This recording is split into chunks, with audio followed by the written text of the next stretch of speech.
Senior Chief Holloway lunged at her with 240 pounds of pure muscle and 15 years of combat experience. 7 seconds later, he was on the ground, knife at his throat, arm locked, completely immobilized. 282 Navy SEALs stopped breathing. The woman standing over him weighed 120 pounds. She was 20 years old. 5 minutes ago, they had laughed at her, called her a child, placed bets on how long before she cried. Now nobody was laughing. "The human body has 206 bones," she said calmly. "I know how to break every single one." Naval Special Warfare Group 1. Coronado, California. September 14th, 2024. This is Maya Chen. And she was just getting started. Before we begin, subscribe to our channel and follow this story to the end. Comment the city you're watching from so I can see how far this story travels. The gate guard looked at her ID 3 times. "Ma'am, this says you're authorized for Building 7, Combat Medicine Integration Demonstration." "That's correct." "Ma'am, that building is currently hosting 282 Navy SEALs for advanced defensive training." "I know. I'm the instructor." The guard blinked, looked at the ID again, looked at her face. Back to the ID. Maya Chen waited. She'd been waiting her whole life.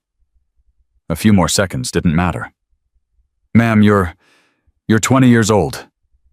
20 and 4 months. Is there a problem with my clearance?" "No, ma'am, it's just—" He stopped himself, handed back the ID. "Building 7 is straight ahead, second left, after the administration block." "I know where it is." She walked through. Didn't look back. Didn't need to see his face to know what expression he was wearing. She'd seen it 1,000 times.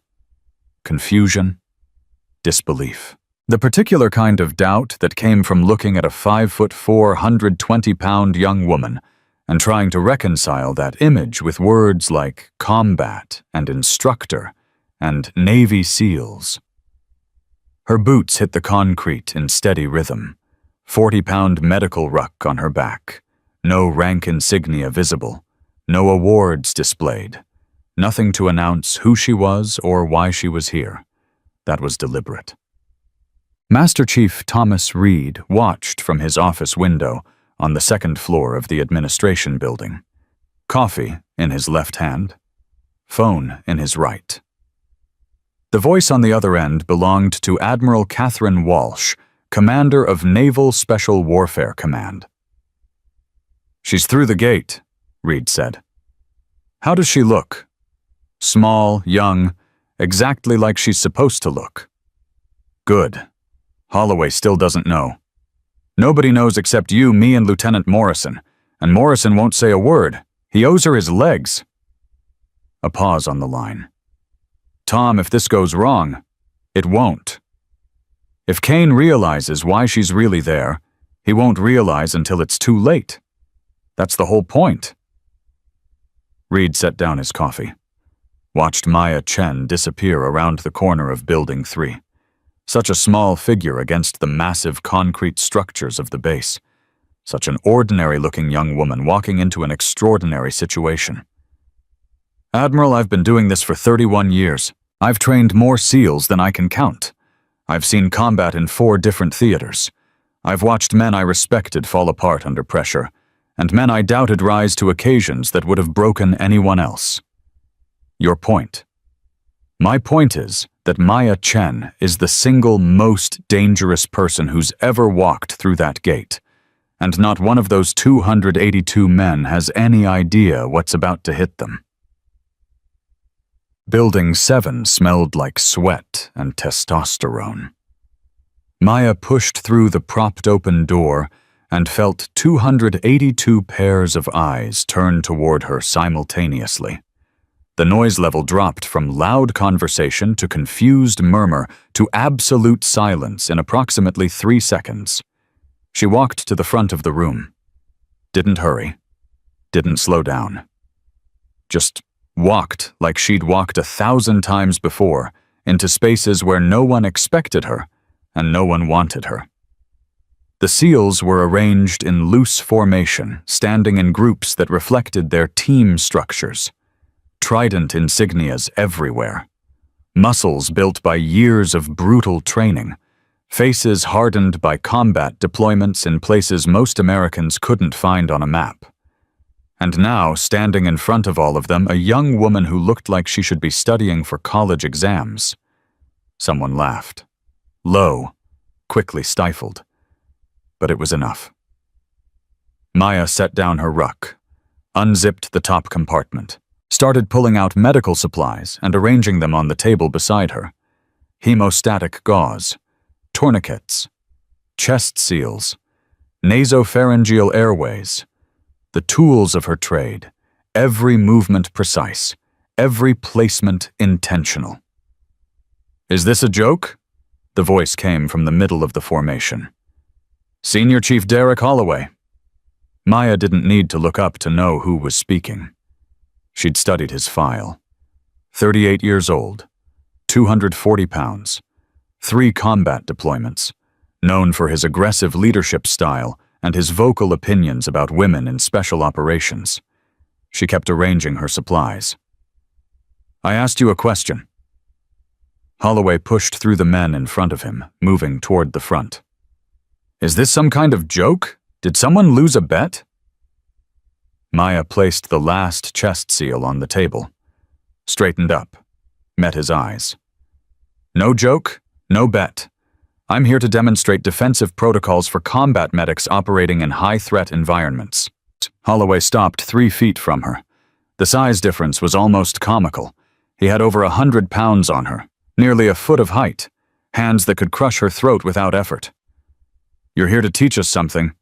"That's correct." "You, a kid who probably still gets carded at bars. You're going to teach Navy SEALs about combat." "I'm going to demonstrate defensive protocols. Whether you learn anything is up to you." Silence. The kind that comes right before violence. Holloway smiled. Not a nice smile. "What's your name, sweetheart?" "Chen." "Chen what? Private Chen recruit. Chen girl scout Chen." More laughter from the formation. Louder this time. Less restrained. "Just Chen, for now." From the back of the room, Captain Victor Kane watched the exchange with growing unease. He'd been stationed at Coronado for 3 months. New assignment after the incident in Mosul. The incident that had ended one career, not his, and buried a truth he'd hoped would stay buried forever. The young woman at the front of the room looked familiar. Something about the way she stood. The way she held herself, like someone used to being underestimated. The way her eyes moved, constantly tracking threats, calculating angles, even while Holloway postured in her face. Kane had seen someone stand like that before. In a burning convoy. In the middle of an ambush. While rounds snapped overhead and men screamed and died. No. Impossible. That woman was dead. He'd filed the report himself. Posthumous medal recommendation. Closed case, closed chapter, closed conscience. He was seeing ghosts. That's all. Just ghosts. "All right, Chen." Holloway crossed his arms. "Since you're here to teach us, why don't you start by telling us your qualifications? What exactly makes you think you can stand in front of Navy SEALs and tell us anything about combat we don't already know?" Maya tilted her head slightly, considering the question. Or appearing to consider it. "I hold the combat medical badge. So do a lot of people. I'm the youngest recipient since Vietnam." That created a ripple. Men exchanging glances, doing the math. She was 20. Vietnam was over 50 years ago. To break that record meant she'd earned the badge in active combat at 17 or 18 years old. "Bullshit," someone said from the formation. Maya continued as if she hadn't heard. "I've performed surgical interventions under fire on 4 occasions. 3 in Syria, one in Iraq. Combined survival rate of patients under my direct care in combat situations is 94%. Anyone can throw out numbers. I've killed 11 enemy combatants in defensive engagements while providing medical care to wounded personnel. The ripple became a wave. Killing wasn't unusual for SEALs, but combat medics were supposed to heal, not kill. And a 20-year-old woman claiming 11 confirmed kills while simultaneously saving lives, Holloway's smile had faded. You expect us to believe that? I don't expect you to believe anything, Senior Chief. I'm here to demonstrate protocols. Belief is optional. Observation is mandatory. Observation of what exactly? Maya looked around the room slowly, taking in every face, pausing on certain ones, including for just a fraction of a second, Captain Victor Kane in the back row. Kane felt his blood freeze. She knew. Somehow she knew he was here. Somehow she was alive. And somehow she was standing in front of 282 SEALs like she'd planned this moment for months. Because she had. The protocols I'm demonstrating today, Maya said, are designed for medical personnel operating in environments where they may become primary targets. Situations where the enemy specifically hunts healers because wounded operators without medical support die faster. She began walking slowly in front of the formation. Every eye tracked her movement. Traditional combat medic training focuses on treatment under fire, how to stop bleeding while rounds are incoming, how to establish airways in hostile conditions, how to triage multiple casualties with limited resources. We know all this, Holloway interrupted. You know the healing part. You don't know the other part. What other part? Maya stopped walking, turned to face him directly. The part where the medic becomes the last line of defense, where everyone else is down, and the only thing standing between wounded operators and enemy forces is a 120-pound woman with a medical kit and a decision to make. And a decision whether to let her patients die or become something other than a healer. The room had gone completely still. I'm here to show you what that looks like. What happens when a combat medic stops trying to save everyone and starts deciding who deserves to be saved? Maya smiled. It was not a reassuring expression. And I'm going to need a volunteer. Holloway stepped forward immediately. Of course he did. Maya had known he would. Men like him couldn't resist a challenge, especially not from someone they'd already dismissed as inferior. I'll volunteer. Show me what you got, sweetheart. Maya nodded. The scenario is simple. You're an enemy combatant. I'm a combat medic with 3 wounded personnel behind me. You want to reach them. I need to stop you. Stop me, Holloway laughed. Little girl, I've got 100 pounds on you. I've been in hand-to-hand combat with Taliban fighters who trained their whole lives to kill Americans. You think you're going to stop me? I think I'm going to demonstrate the protocol. What happens after that is up to your body. Holloway cracked his knuckles. Fine. Let's do this. I'll try to go easy on... Maya moved. Later, when investigators reviewed the security footage, they would time the sequence at exactly 7 seconds. But for the 282 men watching in real time, it felt like both an eternity and an instant.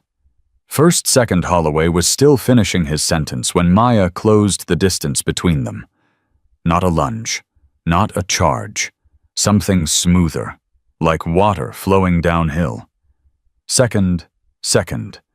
Her right hand made contact with the side of his neck. Not a strike. A touch. 2 fingers pressing into the carotid sinus with surgical precision. Holloway's brain suddenly received incorrect signals about his blood pressure. His body responded by dropping his heart rate and dilating his blood vessels. 3rd second, Holloway's legs went weak.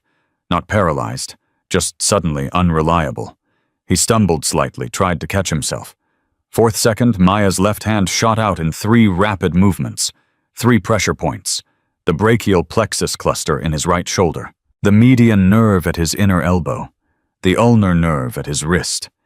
His right arm went numb from shoulder to fingertips. Fifth second, Holloway tried to swing with his left arm. Maya wasn't there. She'd moved to his weak side, the side with the compromised arm, the side his fighting instincts told him was protected. Sixth second, a sweep. Not powerful, just perfectly timed. Holloway's already unstable legs crossed themselves. He went down hard on the concrete floor. Seventh second. Maya had his left arm locked. Her knee was on his back. Her free hand had produced a training knife from somewhere no one had seen where, and the blade was pressed against the side of his neck. Contact with the carotid sinus creates a temporary drop in blood pressure, she said calmly. Target becomes disoriented. 3-point nerve strike to the brachial plexus disables the dominant arm. Sweep exploits compromised balance. Ground control follows standard joint manipulation. She released him, stood up, stepped back. Holloway lay on the floor, breathing hard, trying to understand what had just happened to him. In combat, Maya continued, the knife would have severed his carotid artery. Time to unconsciousness 3 seconds. Time to death 90 seconds. All from a medic who weighs 120 pounds. No one laughed. No one whispered. No one made a sound. 282 Navy SEALs stared at the young woman standing calmly over the fallen body of one of their senior operators.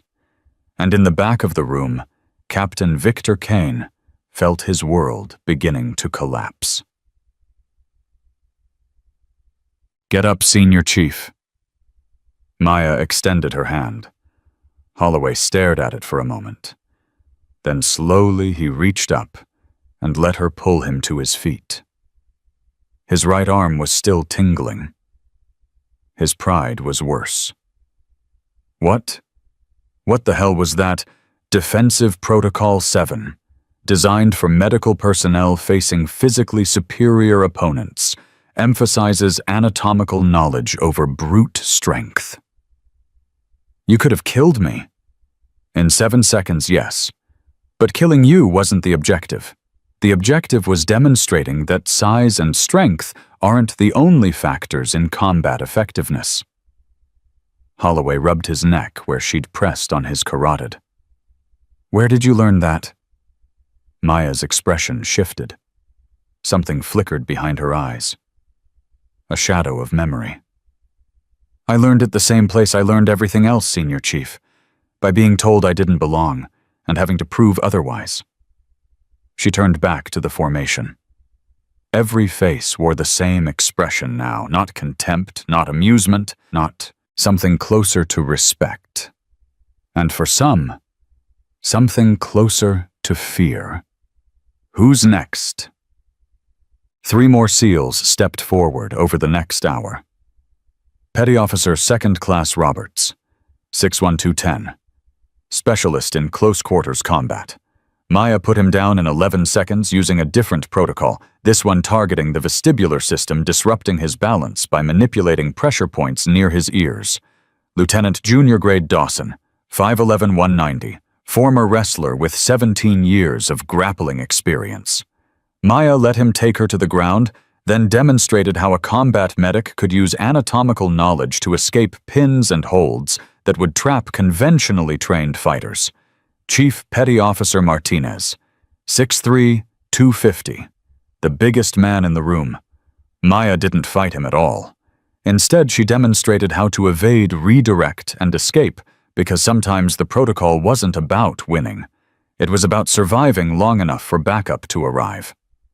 Each demonstration was different. Each targeted different weaknesses. Each left the SEALs more unsettled than the last. Because Maya Chen wasn't just showing them techniques. She was showing them a philosophy. A way of thinking about combat that started from disadvantage and turned it into advantage. and every single one of them was beginning to understand why she was really here. Break for 15 minutes. Maya's voice cut through the murmuring that had built up during the demonstrations. Hydrate. Discuss what you've seen. We'll resume with two-person scenarios.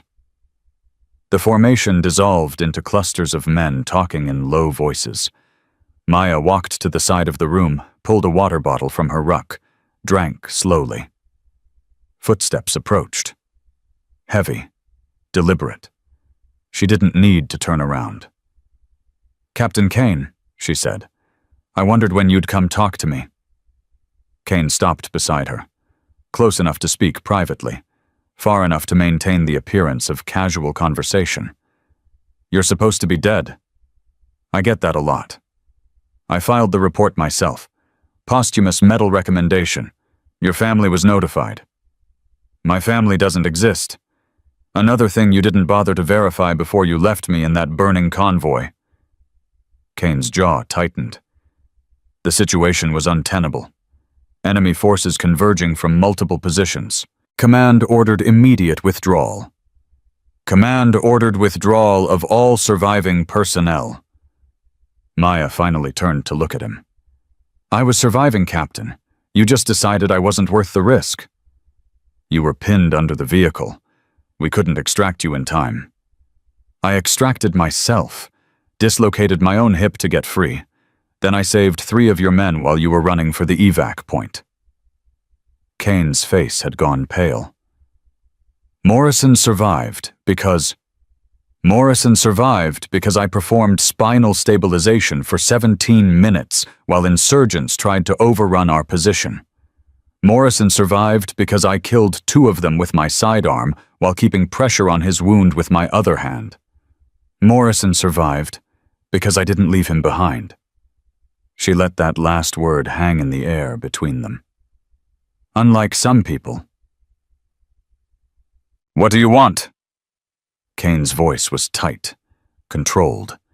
The voice of a man who knew he was cornered but hadn't yet figured out how cornered he was. What do I want? Maya almost laughed. That's the first question you ask. Not, how did you survive? Not, why are you here? What do I want? Whatever you think you're going to accomplish here. What I'm going to accomplish here is exactly what I was invited to accomplish. A demonstration of combat medic protocols for naval special warfare personnel. Bullshit. You're here because of me, because of what happened in Mosul. Captain Kane, I'm here because Master Chief Reed requested the best combat medicine instructor available for this evaluation. The fact that you're assigned to this base is, she smiled, coincidental. Kane grabbed her arm, squeezed hard enough to bruise. Listen to me carefully. What happened in Mosul was a command decision made under combat conditions. If you think you're going to come here and destroy my career over, take your hand off me, Captain, over some personal grudge, you're going to find out that I have friends in this command who will, Captain Kane. Maya's voice dropped to something cold and quiet. You have exactly 2 seconds to remove your hand before I demonstrate Protocol 12. That's the one designed for situations where the threat is wearing a friendly uniform. Their eyes locked. The moment stretched.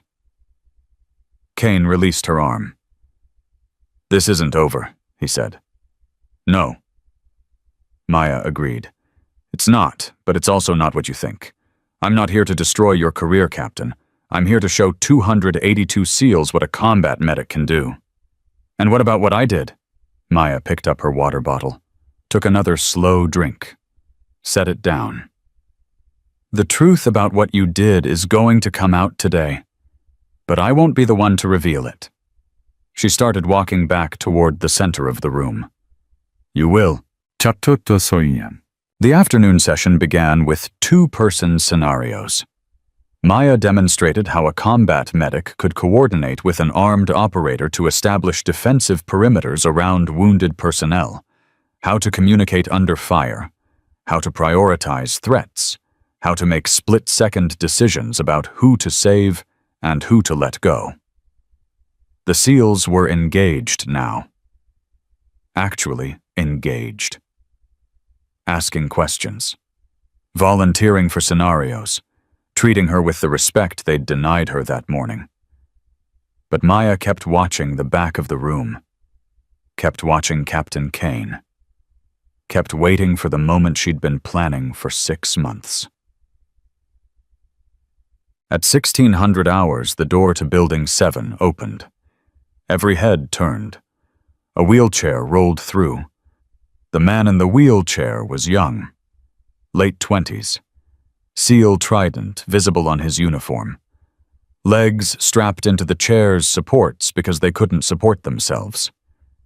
Lieutenant James Morrison, call sign Hawk, the man Maya had saved in Mosul, while Captain Kane ran for extraction.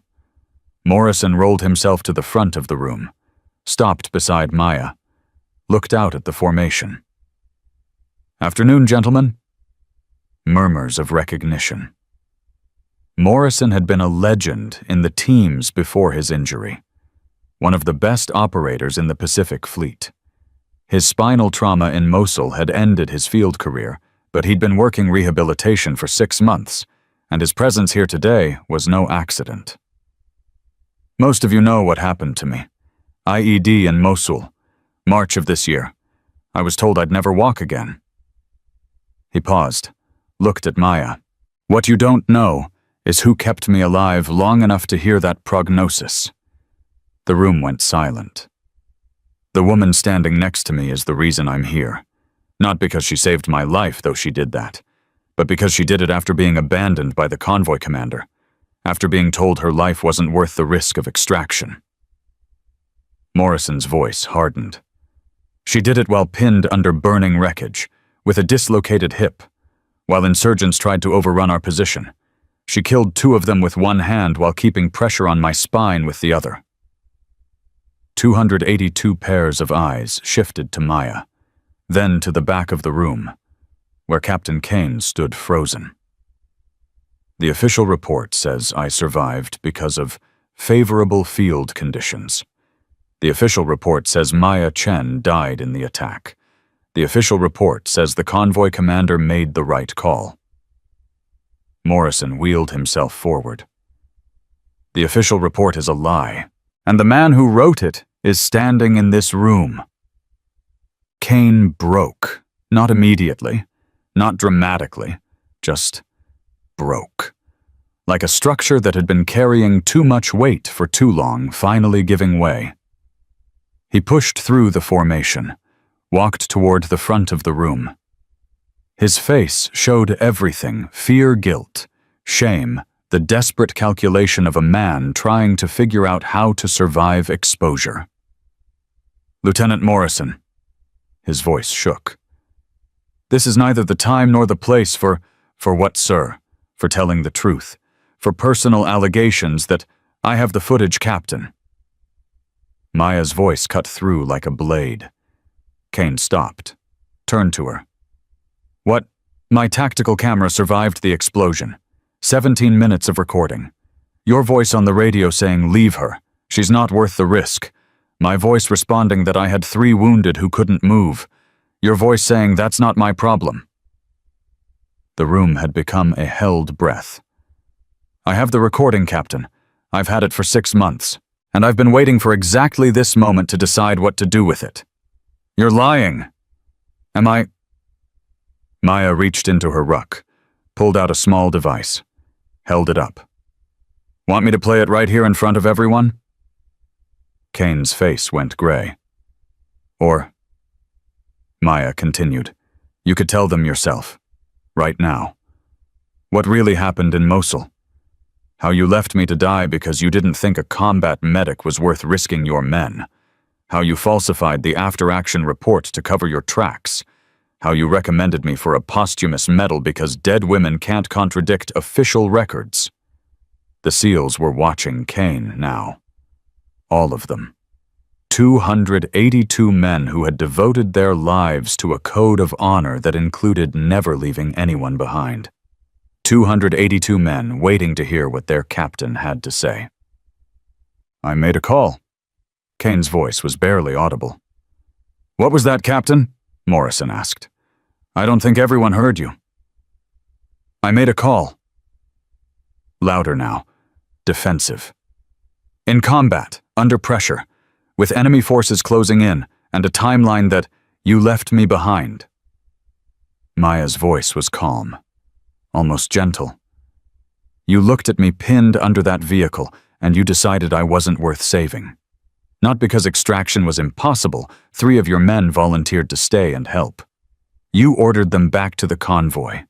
You left, and you let me die." "You didn't die." "No, I didn't. And that's the only reason we're having this conversation." She stepped toward him, close enough that only he could hear what she said next. "I'm not going to play the recording, Captain. I'm not going to file charges. I'm not going to end your career." His eyes widened. Confusion. Disbelief. "Why?" "Because ending your career doesn't change anything. It doesn't help the women who come after me. It doesn't fix the system that made you think I was expendable. It doesn't teach anyone anything except that getting caught has consequences." She stepped back. "What happens to you now is up to you. You can lie. You can deny. You can spend the rest of your service looking over your shoulder wondering when the recording will surface. Or," she looked at the formation of SEALs watching them, "or you can tell the truth, right now, to everyone, and let them decide what kind of man you are." Captain Victor Kane stood in front of 282 Navy SEALs and told them what he had done. Every word, every decision, every justification he'd told himself in the 6 months since Mosul. He told them about the fear, the calculation, the moment he'd looked at a young woman trapped under burning wreckage and decided she was less valuable than the time it would take to extract her. He told them about the report he'd falsified, the medal he'd recommended, the family notification he'd authorized for a woman who had no family. He told them about the shame he'd carried, the nightmares, the moments in the months since when he'd almost confessed, but had convinced himself that the truth would destroy more than the lie. When he finished, the room was silent. Maya Chen looked at him, not with hatred, not with triumph, something more complicated than either. "Master Chief Reed has already been notified. There will be an investigation. But what happens after that?"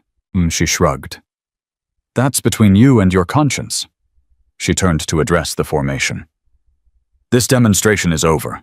What you saw today, the protocols, the techniques, the reason they were developed, all of it exists because people like me have had to prove ourselves against people who didn't believe we belonged, against people who looked at us and saw weakness, against a system that still in 2024 questions whether women can operate in combat environments." Her voice rose. "I'm not here to argue that question. I'm here to answer it. With 17 minutes in a burning convoy, with 3 lives saved while everyone else ran, with 7 seconds against a man who outweighed me by 100 pounds. She looked at Holloway, at Roberts, at Dawson and Martinez, at every man she'd put on the ground that day. The question isn't whether women belong in combat. The question is whether the men who serve alongside them are going to be Captain Kane's or Lieutenant Morrison's, whether they're going to leave us behind or stand with us." Maya Chen picked up her ruck, slung it over her shoulder. "That's the real lesson of today. Remember it." She walked toward the door. Behind her, 282 SEALs remained standing in silence, and in the front of the room, Captain Victor Kane sank to his knees and wept. Master Chief Thomas Reed met her outside Building 7. "That was one hell of a demonstration." "That's what you wanted, isn't it? A demonstration?" Reed smiled slightly. "I wanted you to show them what they needed to see. I didn't specify the curriculum." Then consider the curriculum delivered. Maya started walking toward the gate. Reed fell into step beside her. Command is going to have questions. About the recording. About Morrison's presence. About why I authorized this whole thing without going through proper channels. And what are you going to tell them? The truth. That I invited the best combat medicine instructor I know to demonstrate protocols for my SEALs. That what happened during that demonstration was beyond my control and above my pay grade. Maya stopped. Turned to face him. Why did you really bring me here, Master Chief? It wasn't just about exposing Kane. You could have done that through official channels. Reed was quiet for a moment, watching her with eyes that had seen 31 years of military service. Do you know how many women have tried to integrate into special operations since the policies changed?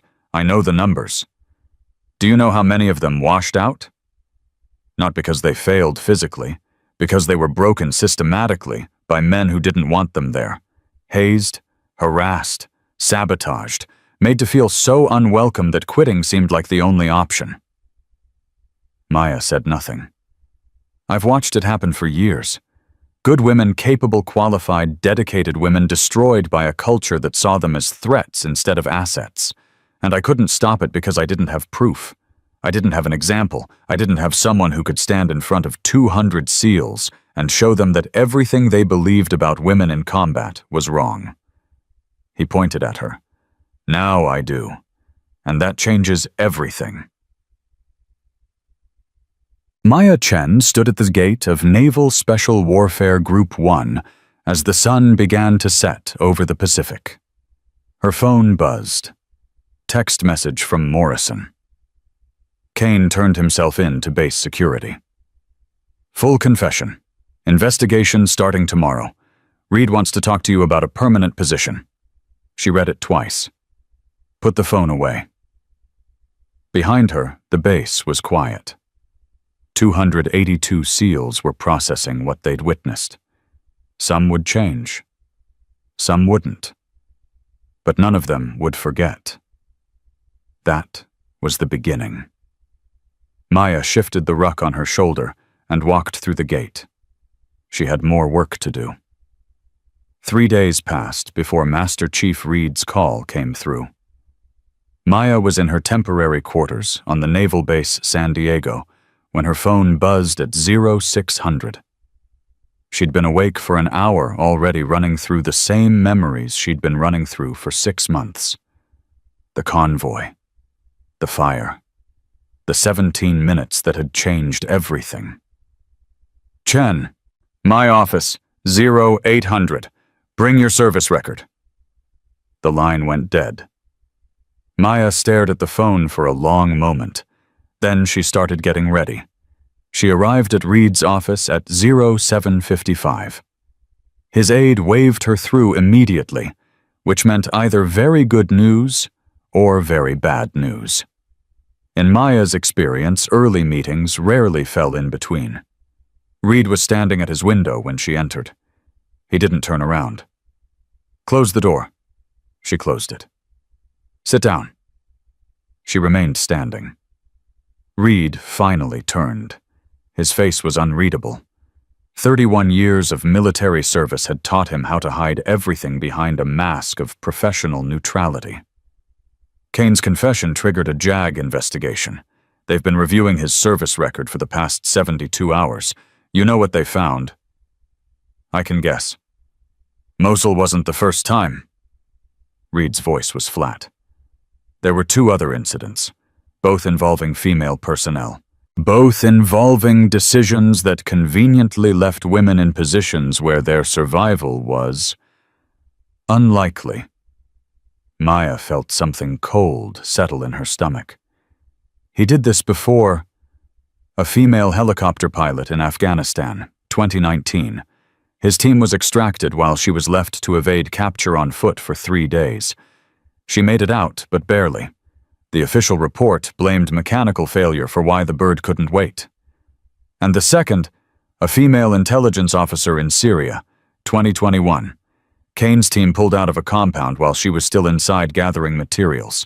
She was captured, held for 6 weeks before Delta got her out. Reed sat down heavily behind his desk. Both women filed complaints. Both complaints were dismissed. Both women left the service within a year. Why wasn't he stopped? Because he was good at his job. Because he had connections. Because the women he left behind were considered expendable. Reed's jaw tightened. Because the system protected him. Maya remained standing, processing. 3 women, 3 incidents. 3 times the system had looked the other way because Victor Kane was valuable and they were not. What happens now? Now, Reed opened a folder on his desk. Now everything changes. Kane is facing court-martial. The previous incidents are being reopened. Both women have been contacted and asked if they want to provide testimony. And me? Reed looked up at her. Something shifted in his expression. The professional mask cracked just slightly. You Chen are being offered a position that has never existed before. Lead Instructor for Combat Medicine Integration, Naval Special Warfare Command. You would design and implement training protocols for female personnel across all Special Operations units. Maya blinked. That position doesn't exist. It does now. Admiral Walsh created it this morning, specifically for you. Why? Because what you did in that room 3 days ago showed 282 SEALs that everything they believed about women in combat was wrong. Because you didn't just expose Kane, you demonstrated an alternative, a way forward. Reed stood up, walked around his desk, stopped in front of her. Because you earned it, Chen, not by being given a chance, by taking one. Maya was quiet for a long moment. The offer was everything she'd never allowed herself to want. A position of real authority, the ability to change things from the inside, a chance to make sure what happened to her never happened to anyone else. There's a condition, she said. Name it. I want to know what really happened in Mosul. Not the official version, not Kane's version, the real version. Every detail that was buried. Reed's expression flickered. Why? Because I lived through it. Because I have 17 minutes of footage and 6 months of nightmares. And because something about the official timeline doesn't add up. What do you mean? Maya had been carrying this question since she'd regained consciousness in the field hospital. The question that had nagged at her through months of recovery and rehabilitation. The question no one had been able to answer. How did Kane know to leave when he did? The ambush was coordinated. The IED was positioned perfectly. The insurgent response was immediate and precise. Someone told them we were coming. Reed's face went pale. You think there was a leak? I think 3 women were conveniently left behind in 3 separate incidents over 5 years. I think all 3 incidents involved ambushes that seemed to know exactly where we'd be and when. I think Captain Victor Kane has been feeding information to someone, and I think the women he abandoned weren't accidents. The room went very quiet. They were loose ends. Reed sat down again. His hands were shaking slightly. Chen, if what you're suggesting is true, then Kane isn't just a coward. He's a traitor. And the court-martial isn't going to uncover any of that because no one's looking for it. What do you want to do? Maya finally sat down, leaned forward. I want access to the classified files on all 3 incidents. I want to talk to the other 2 women, and I want 72 hours before I give you an answer about the position. That's a lot to ask. You asked me to change naval special warfare from the inside. I'm asking for the tools to do it right. Reed studied her for a long moment. Then he picked up his phone. Get me Admiral Walsh. Tell her we have a situation. The investigation began that afternoon. Maya spent the next 12 hours in a secure room at Naval Intelligence, reviewing files that should have been connected years ago but never were. The helicopter pilot was named Lieutenant Sarah Vance, 31 years old, decorated combat aviator with 200 missions in hostile territory. Her incident report described a mechanical failure that forced Kane's team to extract via ground transport while she remained with the damaged aircraft. What the report didn't mention was that the mechanical failure occurred exactly 3 minutes after Kane's team received intelligence about a high-value target in the area, or that Sarah Vance had questioned Kane's orders earlier that day, suggesting the intelligence might be compromised. The intelligence officer was named Captain Diana Reyes, 29 years old, fluent in Arabic and Farsi, specialist in insurgent communications intercepts. Her incident report described a time-sensitive extraction that couldn't wait for her to complete her document retrieval. What the report didn't mention was that Diana Reyes had discovered anomalies in the communication intercepts 3 days before the incident. Anomalies that suggested someone on the American side was feeding information to insurgent networks, or that she'd requested a meeting with her commanding officer to discuss her findings, a meeting that was scheduled for the day after she was captured. Maya read both files twice. Then she read her own incident report, the one Kane had written, the one that described her death as an unfortunate casualty of combat operations. What the report didn't mention was that Maya had been assigned to Kane's convoy specifically because she'd treated a wounded informant who'd mentioned something about American communications being compromised, or that she'd mentioned this to Kane during the convoy briefing, asking if they should delay until the intelligence could be verified. 3 women, 3 incidents, 3 times someone had gotten too close to a truth that needed to stay buried. Maya closed the files, sat back in her chair. Kane wasn't just a coward who left women behind because he didn't value them. He was eliminating threats. And she was still alive. Her phone buzzed. Unknown number. Chen. Is this Maya Chen, the combat medic from Mosul? The voice was female. Tired. Carrying the weight of something heavy. Who is this? My name is Sarah Vance. You don't know me, but we have something in common. Maya's grip tightened on the phone. How did you get this number? Master Chief Reed gave it to me. He said you were asking questions about Kane. He said you might have figured out what I've been trying to prove for 5 years. Where are you? San Diego. I drove down this morning when I heard about the investigation. I've been waiting for someone to listen. What do you want to tell me? Silence on the line. Then very quietly, I want to tell you about the man who tried to kill me, and why he's still trying. They met at a diner off base. Neutral ground. Public enough to be safe, private enough to talk. Sarah Vance looked exactly like her service photo, except older, harder. The kind of hard that came from years of carrying a truth no one wanted to hear.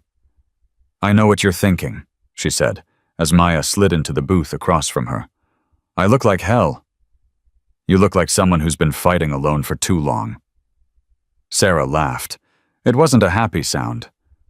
That's the most accurate thing anyone said to me in 5 years. The waitress came, coffee for both of them. Black, the universal drink of people who needed to stay sharp. Tell me what happened, Maya said. Sarah wrapped her hands around her mug, stared into the coffee like it held answers. Afghanistan, October 2019. I was flying support for Kane's team. Routine extraction mission. Supposed to be in and out in under an hour. What went wrong? Nothing went wrong. Everything went exactly according to plan. Just not our plan. Sarah looked up. Her eyes were haunted. The ambush was waiting for us. They knew our approach vector.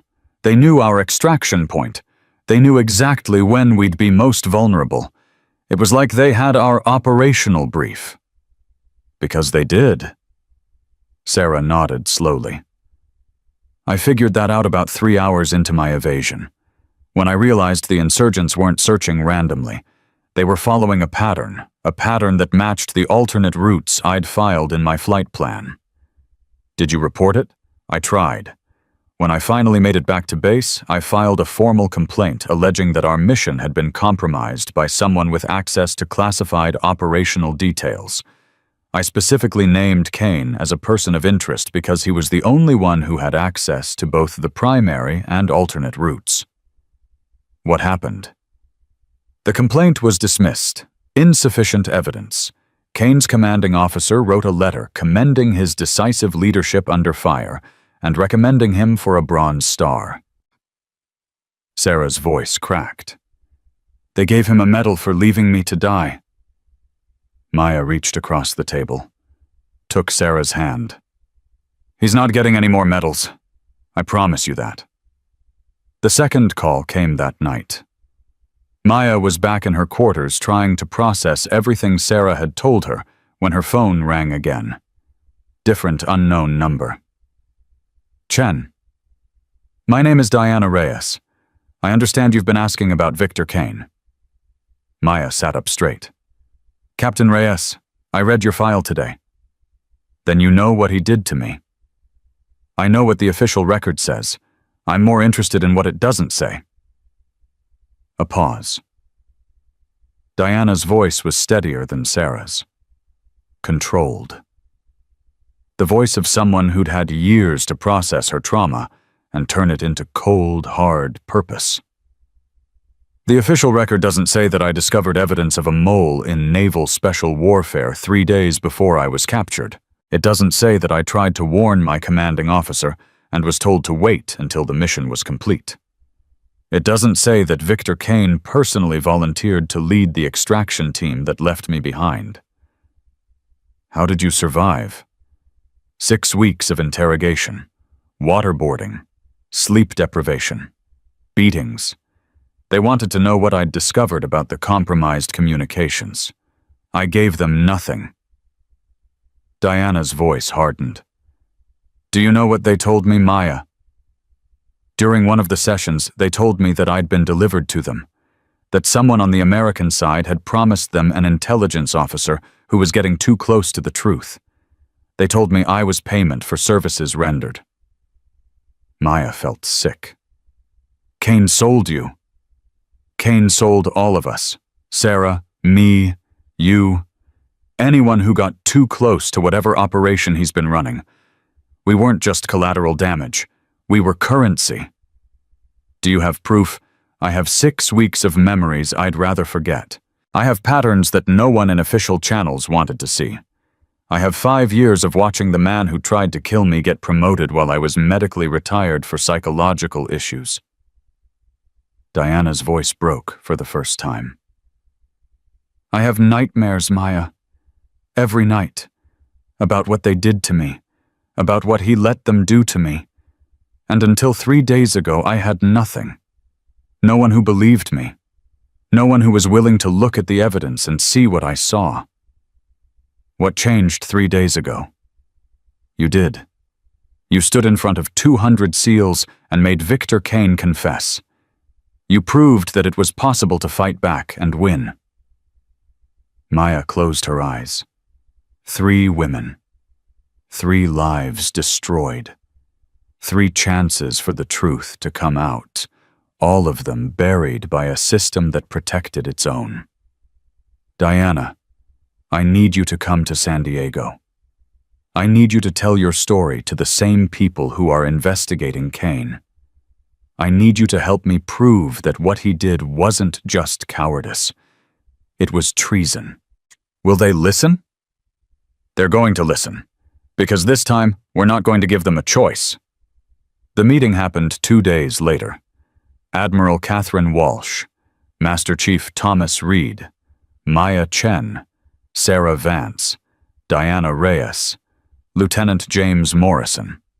All of them gathered in a secure conference room at Naval Special Warfare Command, surrounded by files and photographs and evidence that should have condemned Victor Kane years ago.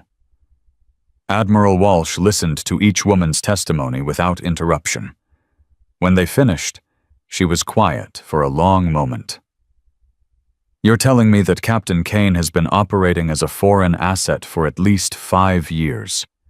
That he's been deliberately targeting female personnel who discovered evidence of his activities. That the Navy has not only failed to stop him, but has actively promoted him." "Yes, ma'am," Maya said. "Do you understand what it would mean if this were true? The implications for operational security. The damage to every mission he's ever been part of." "I understand. That's why I'm bringing it to you instead of going public." Walsh stood up, walked to the window, stared out at the base she commanded. "I've known Victor Kane for 15 years. I recommended him for his current position. I wrote letters of support for his promotions. I defended him when complaints were filed." She turned back to face them. "If what you're telling me is true, I've been protecting a traitor. I've been enabling someone who sold American personnel to our enemies. I've been complicit in everything he's done." "You didn't know," Sarah said quietly. "I should have known. The pattern was there. The complaints were filed. The evidence existed. I just didn't want to see it because seeing it would mean admitting I was wrong about someone I trusted." Walsh sat down heavily. "What do you want me to do?" Maya leaned forward. "We want you to expand the investigation, not just into Kane's treatment of female personnel, into his communications, his finances, his contacts, everything. That would require authorization from CNO, possibly SecNav. Then get it." Walsh's eyes widened slightly. No one spoke to an admiral like that, but Maya wasn't backing down. "Admiral, 3 women in this room were nearly killed by a man you trusted. One of them spent 6 weeks being tortured because of him. Another spent 3 days evading capture alone in hostile territory. I performed surgery on myself to escape a burning convoy while he ran." Maya stood up. "We're not asking for favors. We're not asking for special treatment. We're asking you to do your job. Protect the people under your command. Stop the ones who threaten them, especially when those threats wear American uniforms." The room was silent. Walsh looked at each woman in turn. Sarah with her haunted eyes and trembling hands. Diana with her controlled rage and careful composure. Maya young and fierce and absolutely refusing to be dismissed. "You know what you're asking me to risk. I know what we've already lost. I know what we'll keep losing if nothing changes." Walsh was quiet for a long moment. Then she picked up her phone. "Get me the Chief of Naval Operations. Tell him Admiral Walsh needs to discuss a matter of urgent national security." She looked at Maya. "You just started a war, Chen. I hope you're ready to finish it." Maya didn't blink. "I've been ready for 6 months." The next 48 hours moved faster than Maya thought possible. CNO authorized the expanded investigation. A team from Naval Criminal Investigative Service descended on the base, seizing Kane's computers, phones, and personal effects. Financial records were subpoenaed. Communication logs were analyzed. Every mission Kane had ever led was being re-examined for signs of compromise. And in a holding cell at the base brig, Victor Kane sat alone, watching his entire world collapse. Maya visited him on the 2nd day. She didn't know why. Maybe she needed to see him broken the way she'd been broken. Maybe she needed to understand how someone who wore the same uniform she did could sell out his own people. Maybe she just needed to look in his eyes and see if there was anything human left. The guard let her into the visitation room. Kane was already seated, hands cuffed to the table in front of him. He looked smaller somehow, diminished. Like the power he'd wielded had been a kind of armor, and without it, he was just a man. Just a tired, frightened man who'd run out of lies to hide behind. "Come to gloat," he asked. "Come to understand." Kane laughed bitterly. "Understand what?" why I did it. You want me to tell you I was coerced, blackmailed, that I had no choice? Did you? No. He met her eyes. I had choices. I made the ones that benefited me. Even if it meant selling out your own people. They weren't my people. They were obstacles. Threats. Women who got too close to things they shouldn't have seen. He shrugged. In my experience, obstacles are meant to be removed. Maya felt something cold settle in her chest. Not anger. Something deeper. Something sadder. How many missions did you compromise? I stopped counting years ago. How many people died because of intelligence you sold? Does it matter? They were going to die anyway? The war was going to grind them up whether I helped or not. I just made sure I survived the grinding. Maya leaned forward. You didn't survive. You just delayed the reckoning. And now it's here. Kane's composure cracked, just slightly. You think this ends with me? You think I'm the only one? There are people above me, Chen. People who gave me orders. People who protected me when complaints were filed. People who are right now trying to figure out how to make this problem go away. Are you offering to name them? I'm offering you a warning. You've started something you can't control. You've exposed something that powerful people want to stay hidden. And those people don't play by the rules you believe in. He leaned as close as the cuffs would allow. Watch your back, Chen. Because the people who protected me, they're not going to let some 20-year-old combat medic bring down their operation. They're going to come for you. And when they do, there won't be any 17 minutes to save yourself. Maya stood up, looked down at him. Then I better move fast. She walked out of the room without looking back. Kane's words stayed with her the rest of the day. There are people above me, people who gave me orders, people who protected me. Maya had assumed Kane was the source of the problem, a single bad actor who'd exploited the system for personal gain. But what if he was just a symptom? What if the rot went deeper than one captain with compromised loyalties? She was still thinking about it when her phone buzzed that evening. Text from an unknown number. Stop digging. Final warning. Maya stared at the message for a long moment. Then she took a screenshot, forwarded it to Admiral Walsh and Master Chief Reed, and typed her reply. Come and try. She hit send. Outside her window, the sun was setting over the Pacific. Tomorrow would bring new challenges, new enemies, new battles to fight. But for the first time in 6 months, Maya Chen felt something she hadn't allowed herself to feel since Mosul. Hope. Because she wasn't alone anymore. And together, they were going to tear down everything Kane had built, no matter who was protecting him. The attack came at 0300. Maya was asleep when her door exploded inward. Training took over before conscious thought could catch up. She rolled off the bed, hit the floor, came up with the knife she kept under her pillow. 2 figures in the darkness. Black tactical gear. Night vision. Moving with the precision of men who'd done this before. The first one reached her in 3 seconds. She didn't have time to think, only to react. The knife found his forearm, slicing through the muscle that controlled his grip. His weapon clattered to the floor. The second one was faster.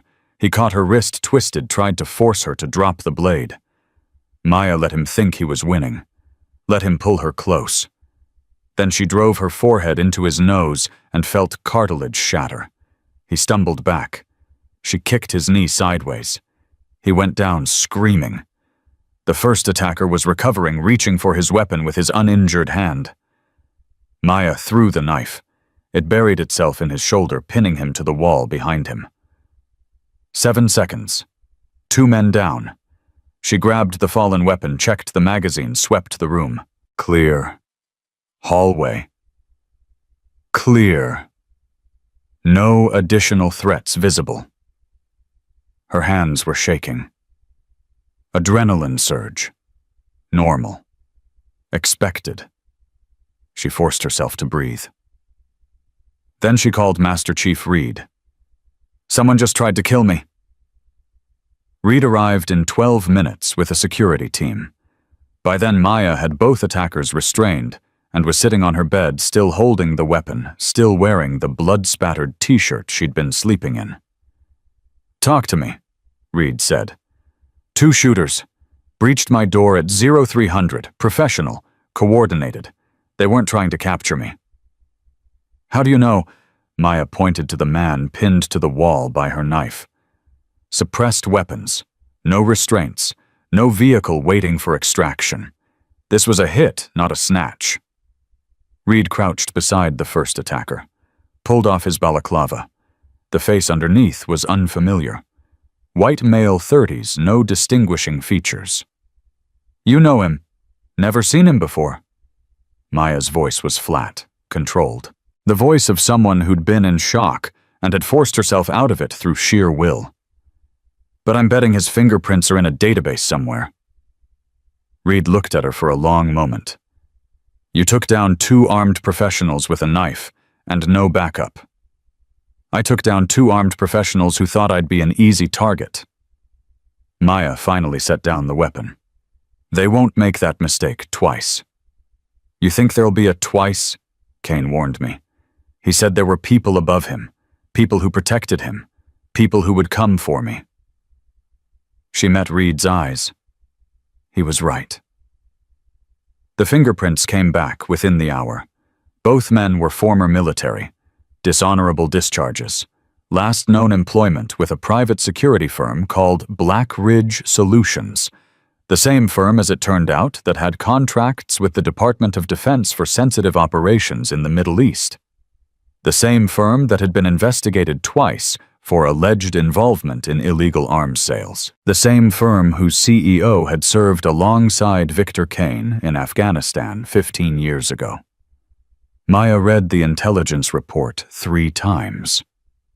Each reading made the picture clearer and more terrifying. "This isn't just Kane," she said to Admiral Walsh during the emergency briefing that morning. "This is a network. Private contractors, military officers, defense officials. They've been running operations off the books for years. Kane was just their man inside Naval Special Warfare. Do you have proof?" "I have 2 men in custody who work for a company with documented ties to illegal arms trafficking. I have financial records showing payments from that company to an account in the Caymans that traces back to Kane. I have 3 women who were targeted for elimination because they discovered pieces of this operation." Maya leaned forward. "What I don't have is the name of whoever's running this from the top. Kane won't talk. The shooters are claiming they were hired through intermediaries. Everyone's protecting someone above them." Walsh was quiet for a long moment. "What do you want to do?" "I want to make Kane talk. He's already refused 3 interrogations. He refused interrogations from people he doesn't fear. He hasn't refused me." The brig was cold. Intentionally so. Psychological pressure through physical discomfort. Kane sat in the same chair he'd occupied during Maya's last visit, but he looked worse now. Thinner, paler. The confidence that had carried him through decades of betrayal was cracking. "They missed," Maya said as she sat down across from him. Kane's eyes flickered. Just for a moment. "I don't know what you're talking about." "The 2 men your friends sent to kill me. They missed. One of them is currently in surgery getting my knife removed from his shoulder. The other is learning to walk again after I relocated his knee." She smiled. "It wasn't a friendly expression. You told me to watch my back." "Good advice. I took it." Kane said nothing, but his hands were trembling. "Here's what's going to happen now. The 2 men in custody are going to talk.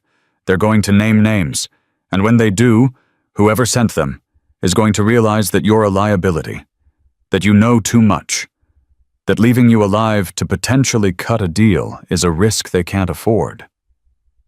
Maya leaned back. How long do you think you'll last, Victor? A day, a week? Accidents happen in military prisons. Guards look the other way. Cameras malfunction. By the time anyone finds you, it'll be too late to ask questions. You're bluffing. Am I?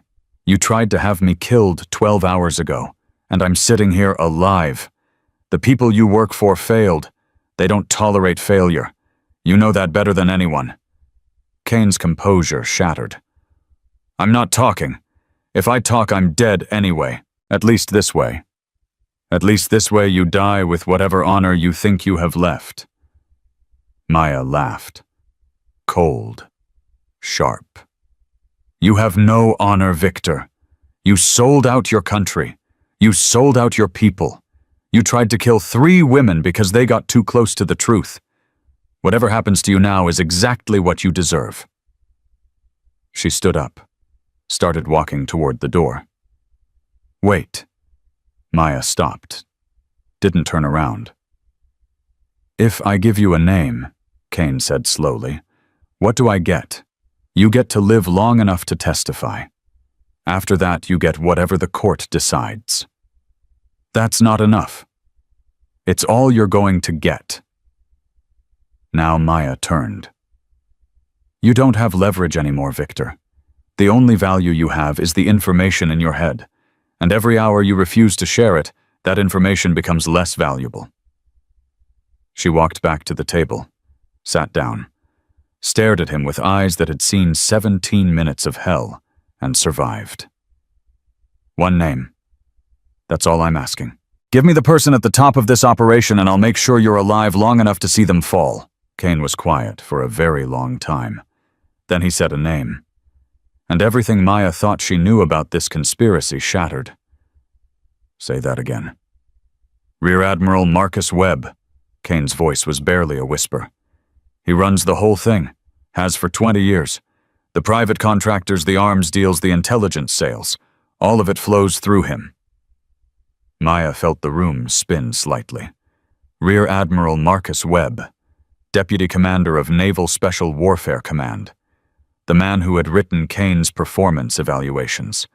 The man who had dismissed the complaints filed by Sarah Vance and Diana Reyes. The man who had been Admiral Walsh's mentor for 15 years. You're lying. Why would I lie? You just convinced me I'm dead if I don't talk. Webb is my only card left to play. Admiral Webb has 30 years of distinguished service. He's been decorated by 3 presidents. He's been running black operations since Desert Storm. Kane's eyes were hollow. I know because I've been working for him since Afghanistan. He recruited me, trained me, protected me. He's the reason I got promoted instead of court-martialed after every complaint. Maya's mind was racing. If Kane was telling the truth, this wasn't just a network of corrupt contractors and compromised officers. This was rot at the highest levels of naval special warfare. A senior admiral who had spent decades building an empire of betrayal inside the institution he was supposed to serve. Proof. Give me proof. There's a server, classified. Webb's personal records. It contains everything. Mission reports, financial transactions, communication logs, the names of everyone he's ever worked with. Where? His office. Naval Amphibious Base. He keeps it in a safe behind his family portrait.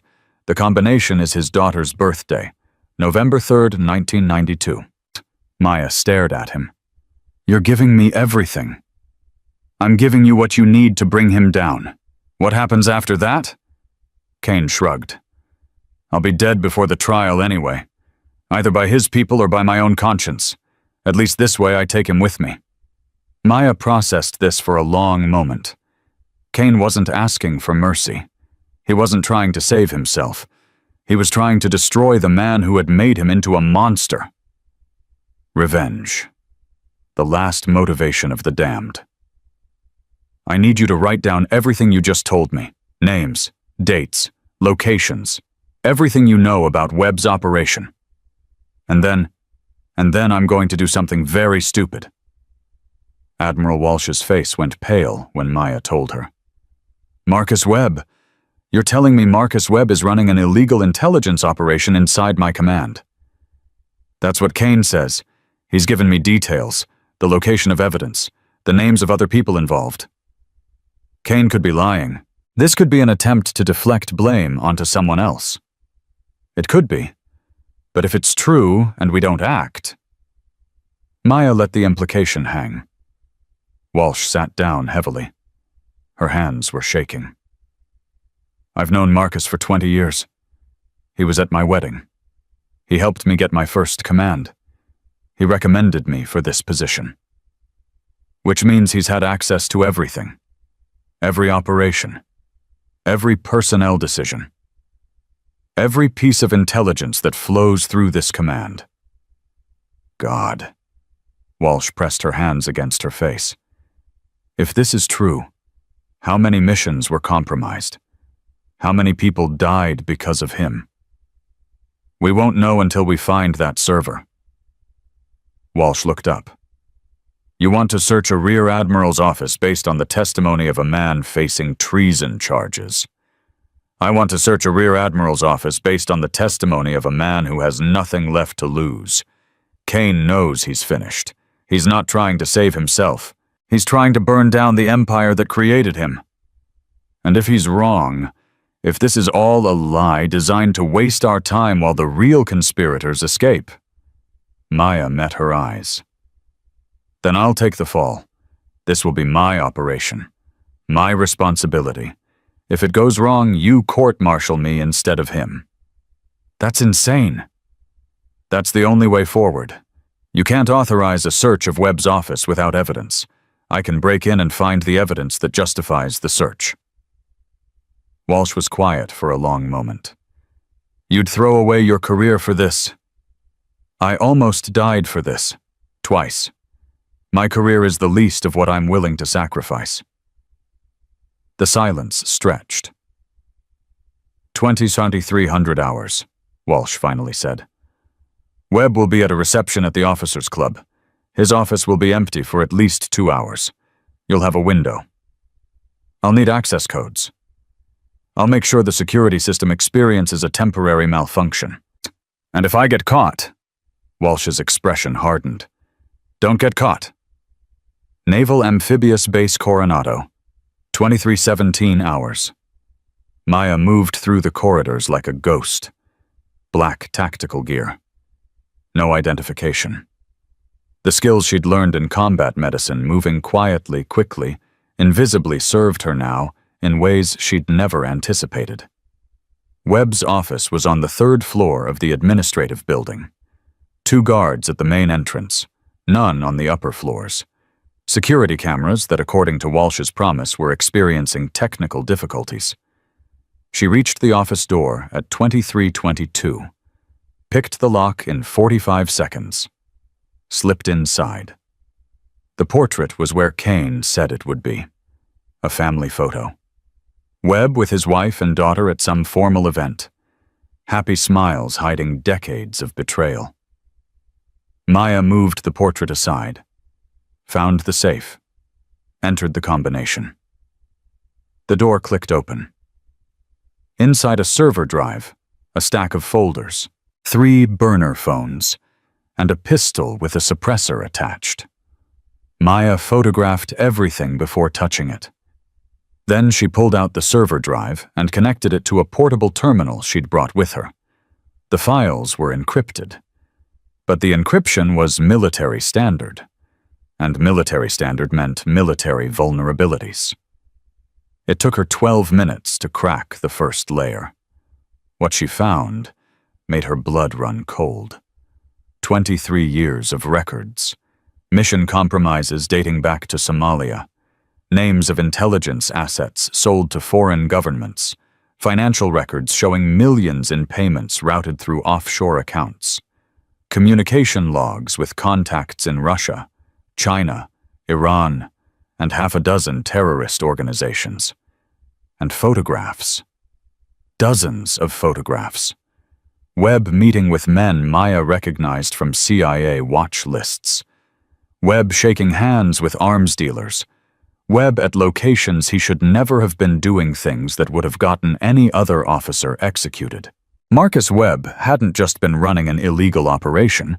He'd been running a shadow intelligence service for 2 decades, selling American secrets to the highest bidder while wearing the uniform of the country he was betraying.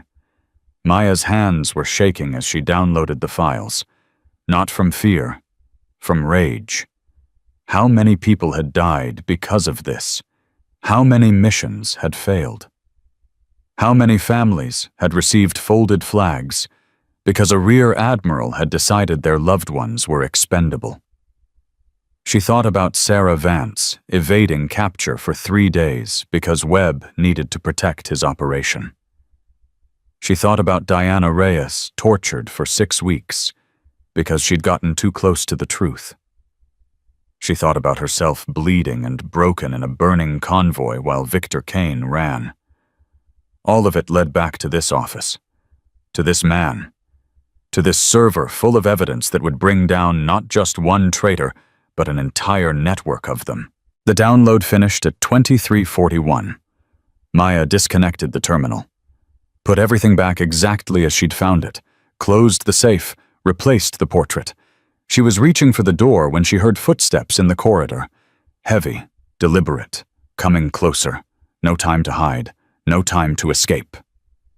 Maya pressed herself against the wall beside the door, drew the knife she'd retrieved from her quarters, and waited. The door opened. Rear Admiral Marcus Webb stepped into his office and stopped. "I know you're here," he said quietly. "I can smell the adrenaline." Maya didn't move, didn't breathe. Webb walked to his desk, sat down, faced the door. "You can come out now, Ms. Chen. I've been expecting you." Slowly, Maya stepped out of the shadows. The knife was still in her hand. Her other hand held the terminal with the downloaded files. Webb looked at her with an expression that was almost admiring. "Kane talked. Of course he did. The man was always weak. I should have eliminated him years ago, but he was useful." He gestured at the chair across from his desk. "Please, sit." "I'd rather stand." "Suit yourself." Webb's eyes moved to the terminal. "You've downloaded my files. All of them, I assume. 23 years of work. My legacy, such as it is." "Your legacy is treason. My legacy is survival. Do you have any idea what it costs to run a military like ours? The budgets we're given, the resources we're denied. Someone has to fill the gaps. Someone has to make sure our people have what they need even when Congress refuses to provide it. You sold intelligence to foreign governments. I traded intelligence for resources. There's a difference. You got people killed. People die in war, Ms. Chen. You know that better than most. The question isn't whether people die. The question is whether their deaths serve a purpose." Maya felt something cold and sharp crystallize inside her. Did my death serve a purpose, the one Kane arranged in Mosul? Webb sighed. "You were collateral damage. Unfortunate, but necessary. You'd treated an informant who knew too much about our communication protocols. Kane determined you were a risk. I approved the elimination. You approved my murder. I approved the removal of a potential security breach. Nothing personal." Maya moved faster than she'd ever moved before. In one fluid motion, she crossed the space between them, knocked the pistol Webb was reaching for out of his hand, and put her knife against his throat. "How about now?" she whispered. "Is this personal enough?" Webb didn't flinch, didn't show any fear, just looked at her with those cold, calculating eyes. "You won't kill me. You're not a murderer.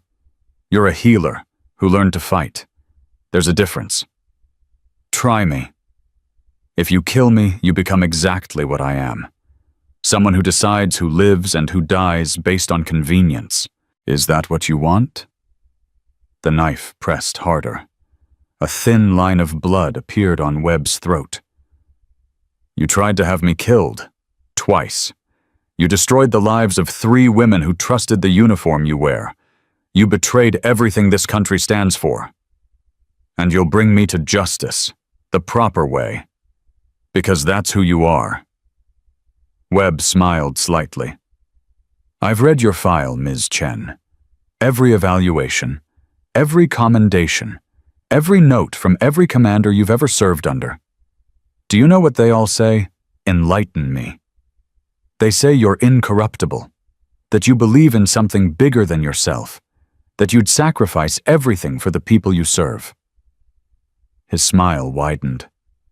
"That's why you won't kill me, because killing me would corrupt the thing you've been fighting to protect." Maya stared at him for a long moment.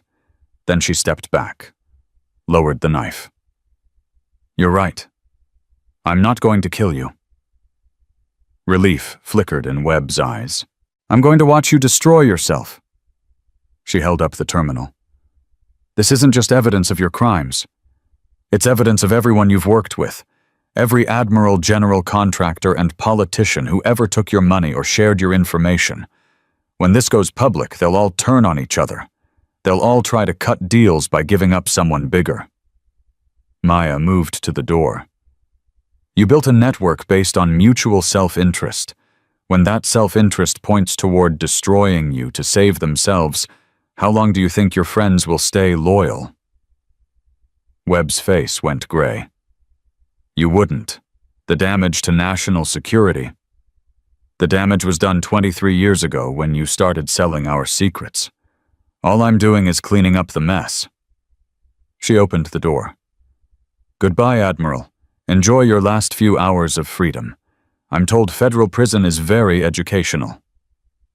Maya walked out of the office. Behind her, she heard Webb reaching for his phone, heard him dialing frantically, heard the panic in his voice as he tried to warn his network. It was too late. The files were already uploading to 3 separate secure servers: Naval Intelligence, FBI Counterintelligence, the Senate Armed Services Committee. By morning, Marcus Webb's empire would be burning, and Maya Chen would be standing in the ashes. Admiral Walsh was waiting when Maya arrived back at Naval Special Warfare Command. "Did you get it?" Maya handed her the terminal. "Everything. 23 years of treason. Names, dates, operations, financial records. It's all there." Walsh's hands trembled as she took the device. "Webb? Knows I have it. He's probably making calls right now trying to warn his network. Should we arrest him immediately?" "No." Maya shook her head. "Let him make the calls. Let him warn everyone. It'll give us a record of everyone in his network, a map of the entire conspiracy." Walsh stared at her. "That's actually brilliant. I learned from the best. 17 minutes in a burning convoy teaches you to think several moves ahead." Walsh was quiet for a moment. Then she did something unexpected. She saluted. "Whatever happens next, Chen, I want you to know something. You're the most remarkable officer I've ever served with. And I've served with some remarkable people." Maya returned the salute. "Thank you, Admiral. But we're not done yet. What else is there? The women who came before me, Sarah Vance, Diana Reyes.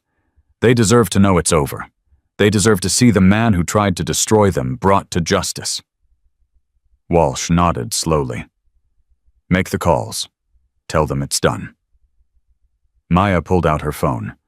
The first call went to Sarah.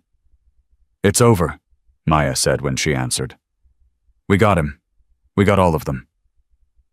Silence on the line. Then very quietly, the sound of crying. "Sarah, are you okay?" "I'm fine, I'm just..." A shaky breath. 5 years. 5 years I've been waiting to hear someone say those words. 5 years of being told I was paranoid, delusional, making things up. You weren't making anything up. You were right about everything. I know, but hearing you say it..." Sarah's voice broke completely. "Thank you, Maya. Thank you for believing us." The second call went to Diana. "Webb's going down," Maya told her. Him and everyone he worked with. The evidence is already with Naval Intelligence and the FBI. Diana was quiet for a long moment. When she spoke, her voice was steady, controlled. The voice of someone who had learned to survive by hiding everything she felt. What about Kane? He talked, gave us everything. He'll spend the rest of his life in prison, but at least he did one decent thing at the end. That doesn't make up for what he did to us. No, it doesn't. But it means something. It means we won. Another long pause. I never thought I'd hear anyone say that, Diana finally said. I never thought we'd actually win. We won because we didn't give up. Because we found each other. Because we refused to let them silence us. What happens now? Maya looked out the window at the naval base. At the place where she'd been dismissed and underestimated and nearly killed. At the place where she'd changed everything. Now we build something better. Now we make sure this never happens again. 24 hours later, the arrests began. Rear Admiral Marcus Webb was taken into custody at 0600, charged with treason, espionage, and conspiracy to commit murder. 16 other officers across 3 branches of the military were arrested the same day. 23 civilian contractors. Defense Department officials. The network Webb had built over 2 decades collapsed in a single day. And at the center of it all, refusing interviews and deflecting credit, was a 20-year-old combat medic who had survived 17 minutes in hell and used that survival to bring down an empire. Maya watched the news coverage from Admiral Walsh's office. "They're calling you a hero," Walsh said. "I'm not a hero. I'm just someone who refused to stay dead." Walsh smiled slightly. "Same thing in my experience." Maya's phone buzzed. Text from Sarah Vance, watching the news. "Can't stop crying. Thank you for everything." Another buzz. Diana Reyes. Webb just got perp-walked past a crowd of reporters. He looked terrified. "Best thing I've seen in years." A third buzz. Lieutenant James Morrison. "You did it, Chen. You actually did it."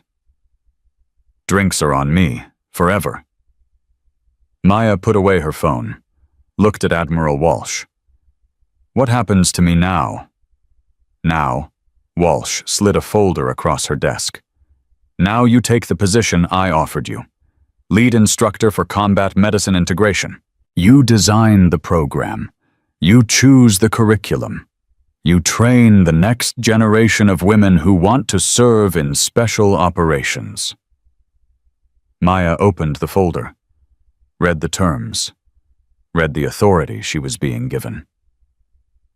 "This is more than I asked for. This is exactly what you earned. You didn't just expose a conspiracy, Chen. You showed everyone what's possible when someone refuses to accept the limits they've been given." Walsh stood up, extended her hand. "Welcome to Naval Special Warfare Major Chen. Yes, I said Major. The promotion is effective immediately. You've got work to do." Maya shook her hand. "I know. And I'm ready." She walked out of Walsh's office into a future she'd never dared imagine. Behind her, the old world was burning. Ahead of her, something new was being born. The first class arrived on a Monday morning in October. 18 women, ages ranging from 22 to 34, all of them qualified for special operations support roles. All of them told at some point in their careers that they didn't belong. Maya stood at the front of the training facility that had been renamed in the aftermath of the Webb scandal. The Chen Combat Medicine Integration Center. She'd argued against the name. Lost the argument. Admiral Walsh had insisted. "Your names are not important to me," Maya said as the women formed up. "Your ranks are not important. Your backgrounds, your connections, your reasons for being here, none of that matters." She walked slowly in front of the formation. What matters is what you do in the next 12 weeks. What matters is whether you have what it takes to operate in environments where everyone around you believes you will fail. What matters is your willingness to prove them wrong. A hand went up near the back. Maya nodded. Ma'am, is it true you took down 2 Navy SEALs in under 10 seconds during a demonstration? 7 seconds for one, 11 for another. But counting seconds isn't the point. What is the point? Maya stopped walking, met the young woman's eyes. The point is that I was underestimated. Every woman in this room has been underestimated. The question is what you do with that underestimation. Do you let it defeat you, or do you use it as a weapon? She resumed her pace. In 12 weeks, you will learn to turn every disadvantage into an advantage. You will learn that size and strength are not the only factors in combat effectiveness. You will learn to survive situations that would break men twice your size. Maya stopped at the end of the line. And some of you will wash out. Not because you're not capable, but because this program will show you things about yourself you're not ready to face. That's not failure. That's information. She turned to face all of them. Any questions before we begin? Silence. Good. Let's get to work. The first week was assessment, physical capabilities, combat instincts, medical knowledge, psychological resilience. Maya needed to know exactly what she was working with before she could design individual training programs. Most of the women performed as expected. Strong in some areas, weak in others. Normal distribution of talent and determination. One woman stood out. Elena Kane, 22 years old, daughter of the man who had nearly killed Maya in Mosul. The same Victor Kane, who was currently awaiting trial for treason and attempted murder. Elena had applied to the program 3 days after her father's arrest. Her application letter was 2 sentences long. I am not my father. Let me prove it. Maya had almost rejected her. Almost decided the risk was too great, the emotional complications too messy. But something in those 2 sentences had stopped her. Now, watching Elena move through the assessment exercises, Maya understood why. Elena Kane was angry. Not the unfocused rage of someone who didn't understand their emotions. This was precision anger. Controlled fury directed at a specific target, the legacy her father had left behind. She attacked every exercise like she was trying to destroy something. And she was good. Very good. Top 3 in physical assessment. Top 5 in combat instincts. Top 2 in psychological resilience. After the first week, Maya called her into the office. You know who I am? Maya said. Yes, ma'am. You know what your father did to me? Yes, ma'am. Why are you here? Elena was quiet for a moment. When she spoke, her voice was steady. Because I spent my whole life believing my father was a hero. I believed the medals, the commendations, the stories he told about the people he saved. And then I found out it was all lies. She met Maya's eyes. I'm here because I want to be something real, something true, something that actually earns respect instead of stealing it. This program isn't going to be easy for you. The other women will find out who your father is. They'll judge you for it. Let them judge. I'll change their minds the same way you changed the minds of those SEALs, by being better than they expect. Maya studied her for a long moment, saw the determination, saw the pain underneath it, saw something that reminded her of herself at 20, hungry to prove something, carrying wounds that hadn't healed yet. All right, Kane. You stay in the program.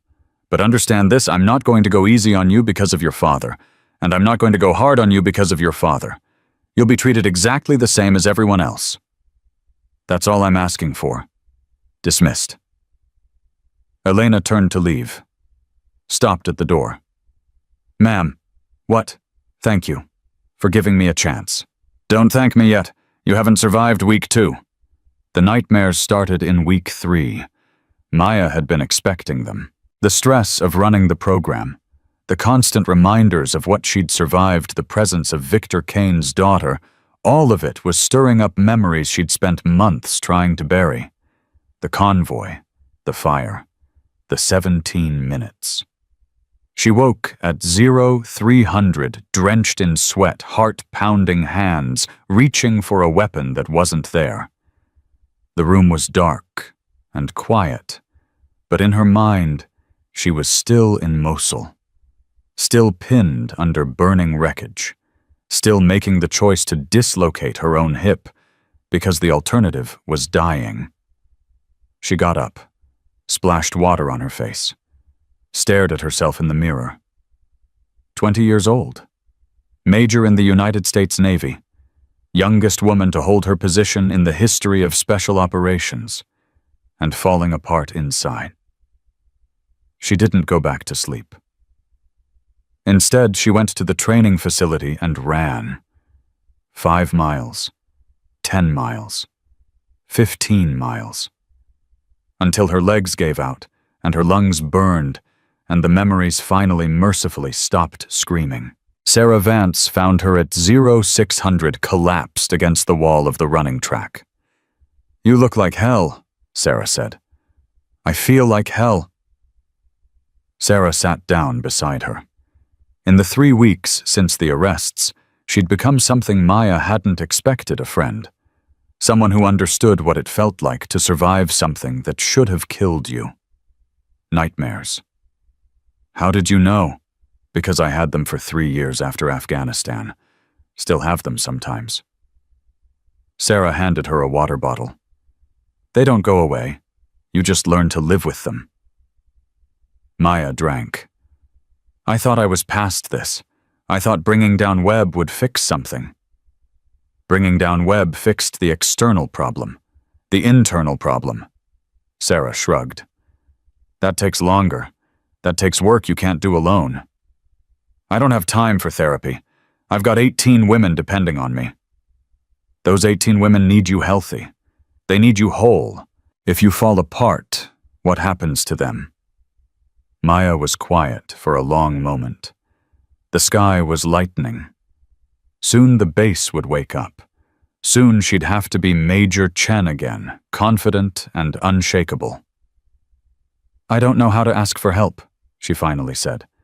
"I've spent my whole life proving I don't need it." "That's not strength. That's stubbornness." Sarah stood up, extended her hand. "Come on. I know a therapist who specializes in combat trauma. She helped me. She can help you." Maya stared at the offered hand. Then she took it. The therapy sessions started in week 4. Dr. Rebecca Torres was a civilian contractor, former Army psychologist specializing in trauma recovery for special operations personnel. She was 53 years old, had seen everything twice, and had absolutely no patience for military posturing. "Tell me about Mosul," she said in their first session. "You've read the reports."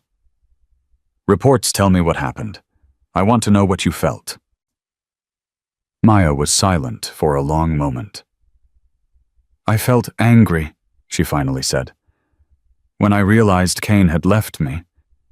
When I understood I was going to die in that convoy, I wasn't scared. I was furious. Furious at Kane. Furious at myself.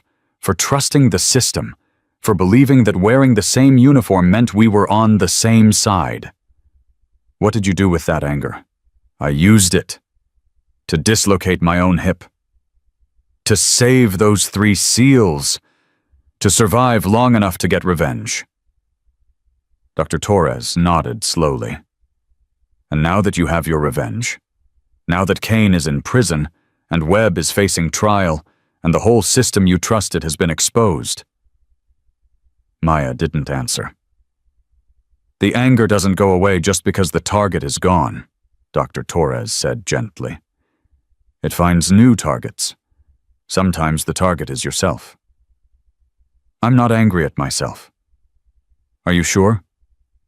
Because from what I'm hearing, you've spent the last 6 months punishing yourself for trusting people who betrayed you, running yourself into the ground, refusing to ask for help, taking on a program that would overwhelm most officers twice your age.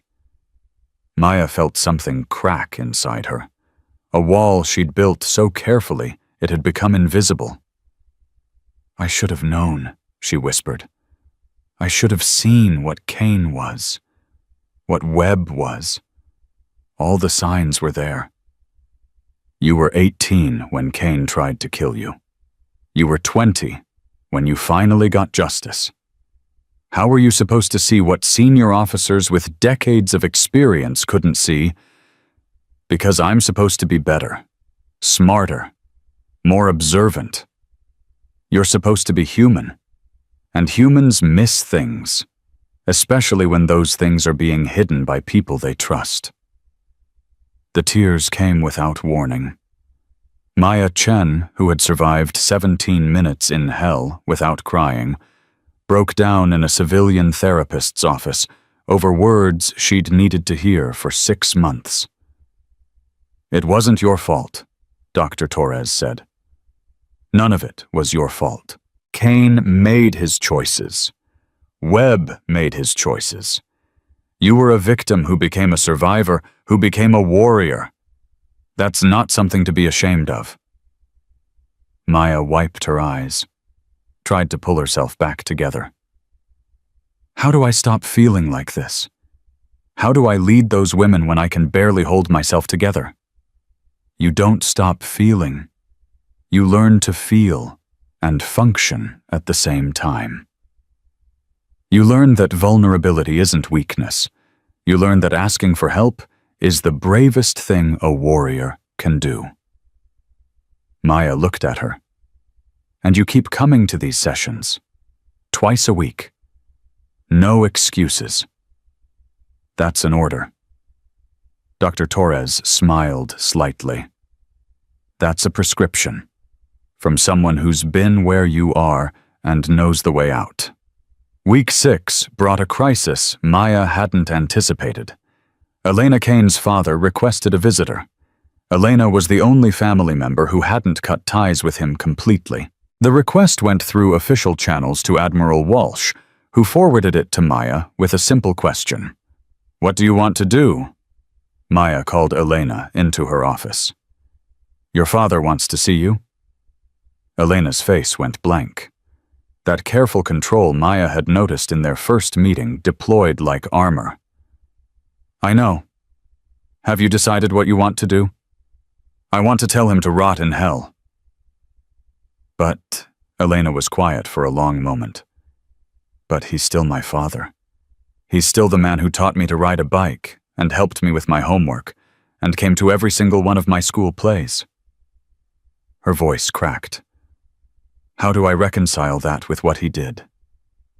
How do I hate the traitor and still love the dad? Maya recognized the pain, understood it in ways she wished she didn't. You don't have to choose, she said. Both things can be true at the same time. He can be a terrible person who did terrible things and also someone you loved. Those truths don't cancel each other out. Then what do I do? Whatever you need to do. If you need to see him, I'll approve the visit. If you need to never see him again, I'll make sure he stops requesting contact. This is your choice, Cain. Not his, not mine. Yours. Elena stood there fighting something internal. Maya waited. I need to see him, Elena finally said. I need to look him in the eye and ask him why. I need to understand how someone I loved could become someone I hate. Do you want me to come with you? Elena's eyes widened. You would do that, after everything he did to you. I would do that because you're one of my trainees, because you're struggling with something impossible, and because sometimes facing monsters is easier when you're not alone. Elena's composure finally broke. Tears streamed down her face as she struggled to speak. "Why are you being so kind to me? I'm his daughter. His blood. Everything he did is not your fault, is not your responsibility, is not your legacy unless you let it be." Maya stood up, walked around the desk, put her hand on Elena's shoulder. "You came to this program to be something different, to be something real. That starts with facing the truth about where you came from and choosing who you want to become." Elena wiped her eyes, straightened her spine. "The visit is scheduled for Saturday. 0900. I'll be there." The prison visit was harder than Maya expected, not because of Victor Kane. He looked smaller than she remembered, weaker. The arrogance that had defined him was gone, replaced by something that might have been regret if Maya was generous enough to believe him capable of it. It was hard because of Elena. She sat across from her father, separated by glass, and years of lies trying to find words for questions that had no good answers. "Why?" Her voice was barely a whisper. "Why did you do it? Was the money worth it? Was the power worth it?" Kane looked at his daughter. For a moment, something human flickered in his eyes. "I told myself it was necessary, that I was doing what needed to be done for the greater good, that the people I sacrificed were acceptable losses in a larger war. The people you sacrificed were women who trusted you." "I know. Maya Chen was 19 years old. She was saving lives while you were running away. She almost died because you decided she wasn't worth protecting." "I know." Kane's voice broke. "I've had a lot of time to think in here, a lot of time to realize what I became." Elena leaned forward. "When did it start? When did you decide that selling out your country was acceptable?" "I don't know. It happened so gradually. Small compromises that led to bigger ones. Each time I told myself it was the last time. Each time I was lying.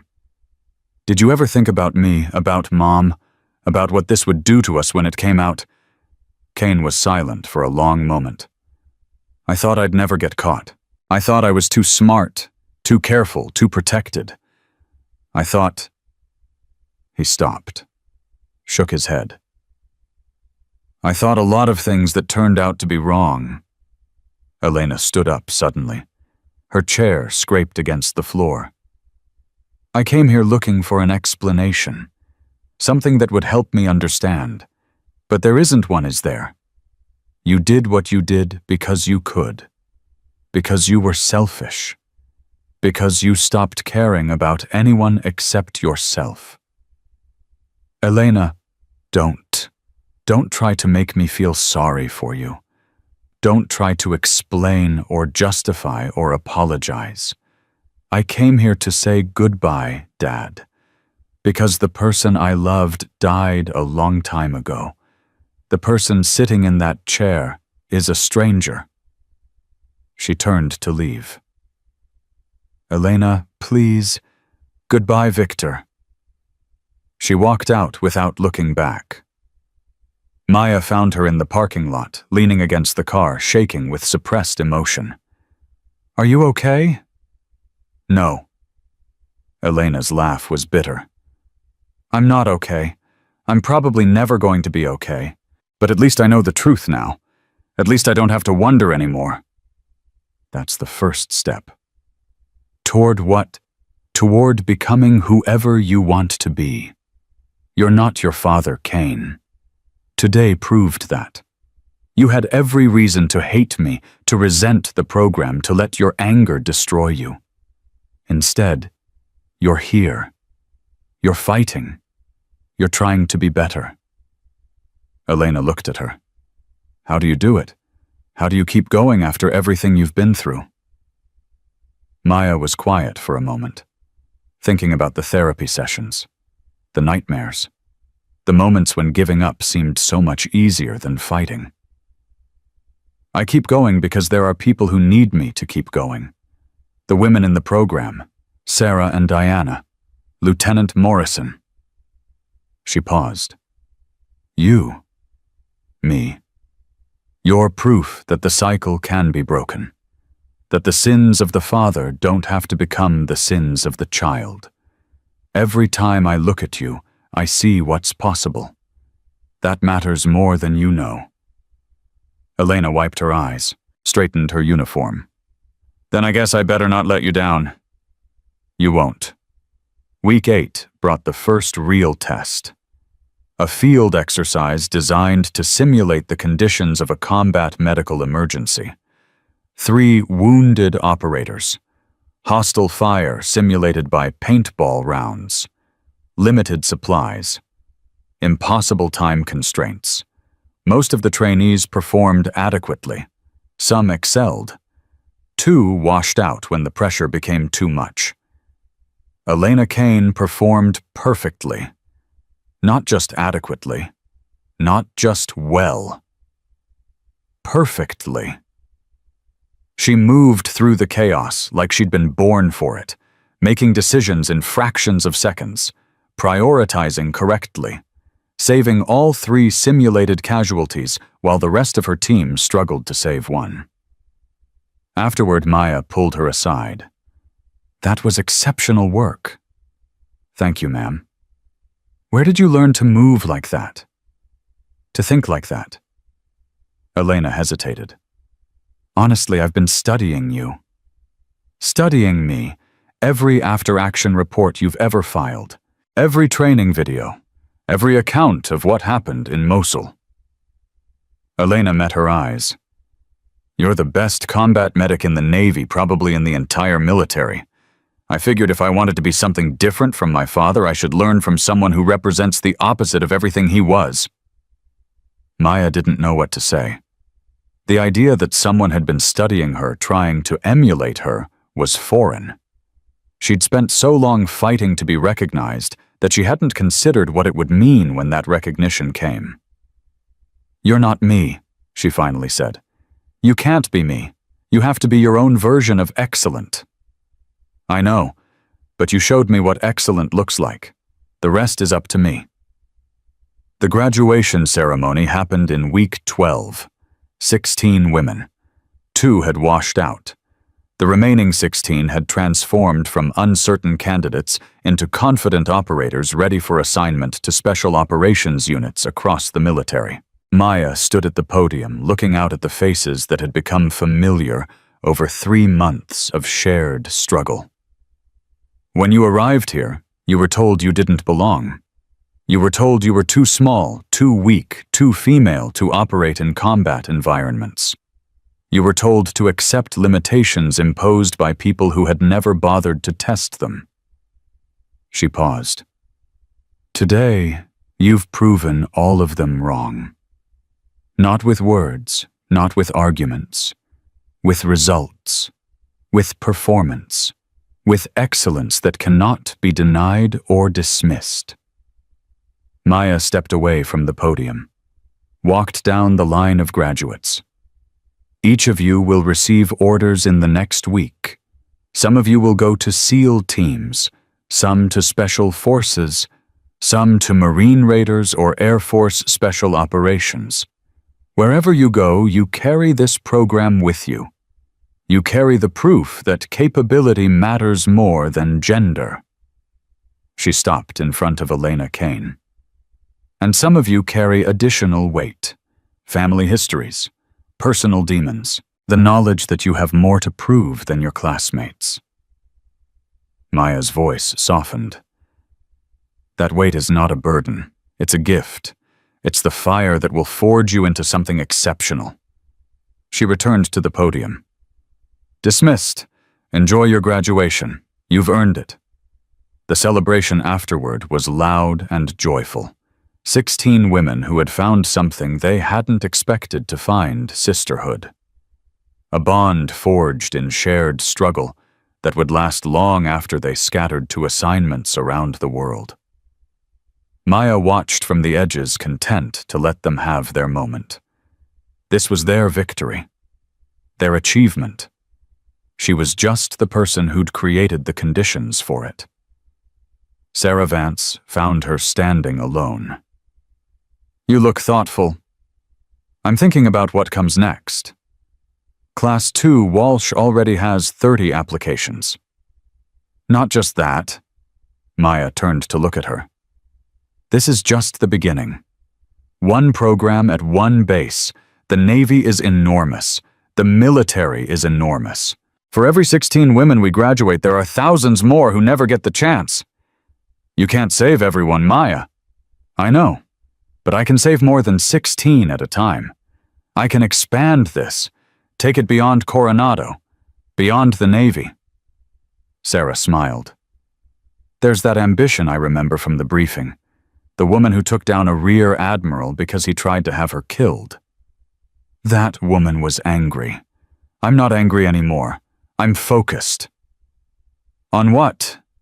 Maya looked back at the celebrating graduates, at Elena Kane laughing with her classmates, at 16 women who would go on to change the military in ways no one could predict. On building something that lasts, something that outlives me, something that means the next Maya Chen doesn't have to nearly die in a burning convoy to get respect. Sarah nodded slowly. That's a big goal. I've got time. I'm only 20. 20 and a major. 20 and a legend. 20 and the woman who brought down the biggest conspiracy in naval special warfare history. Maya laughed. It felt strange.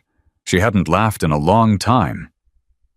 When you put it like that, anything seems possible. That's because it is. You proved that. Sarah raised her drink.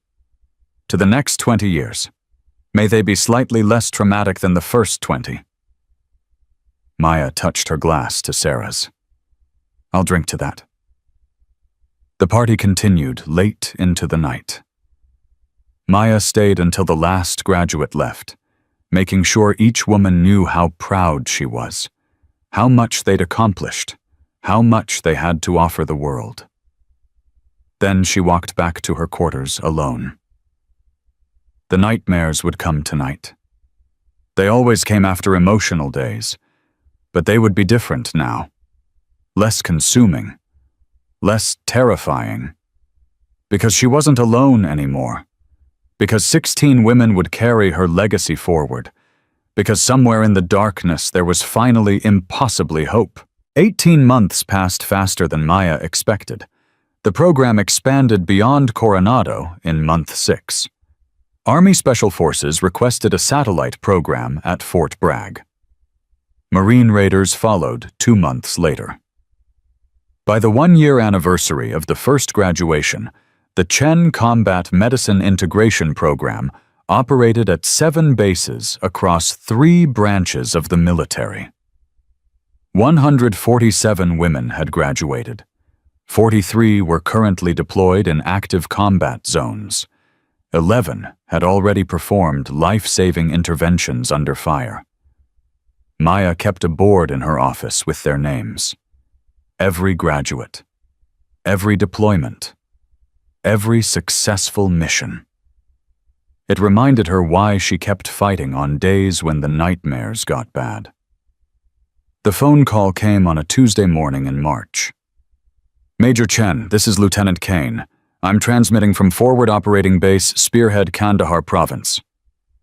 Maya's heart stopped for a moment. Elena Kane. Deployed to Afghanistan 3 months ago. First assignment with a SEAL team.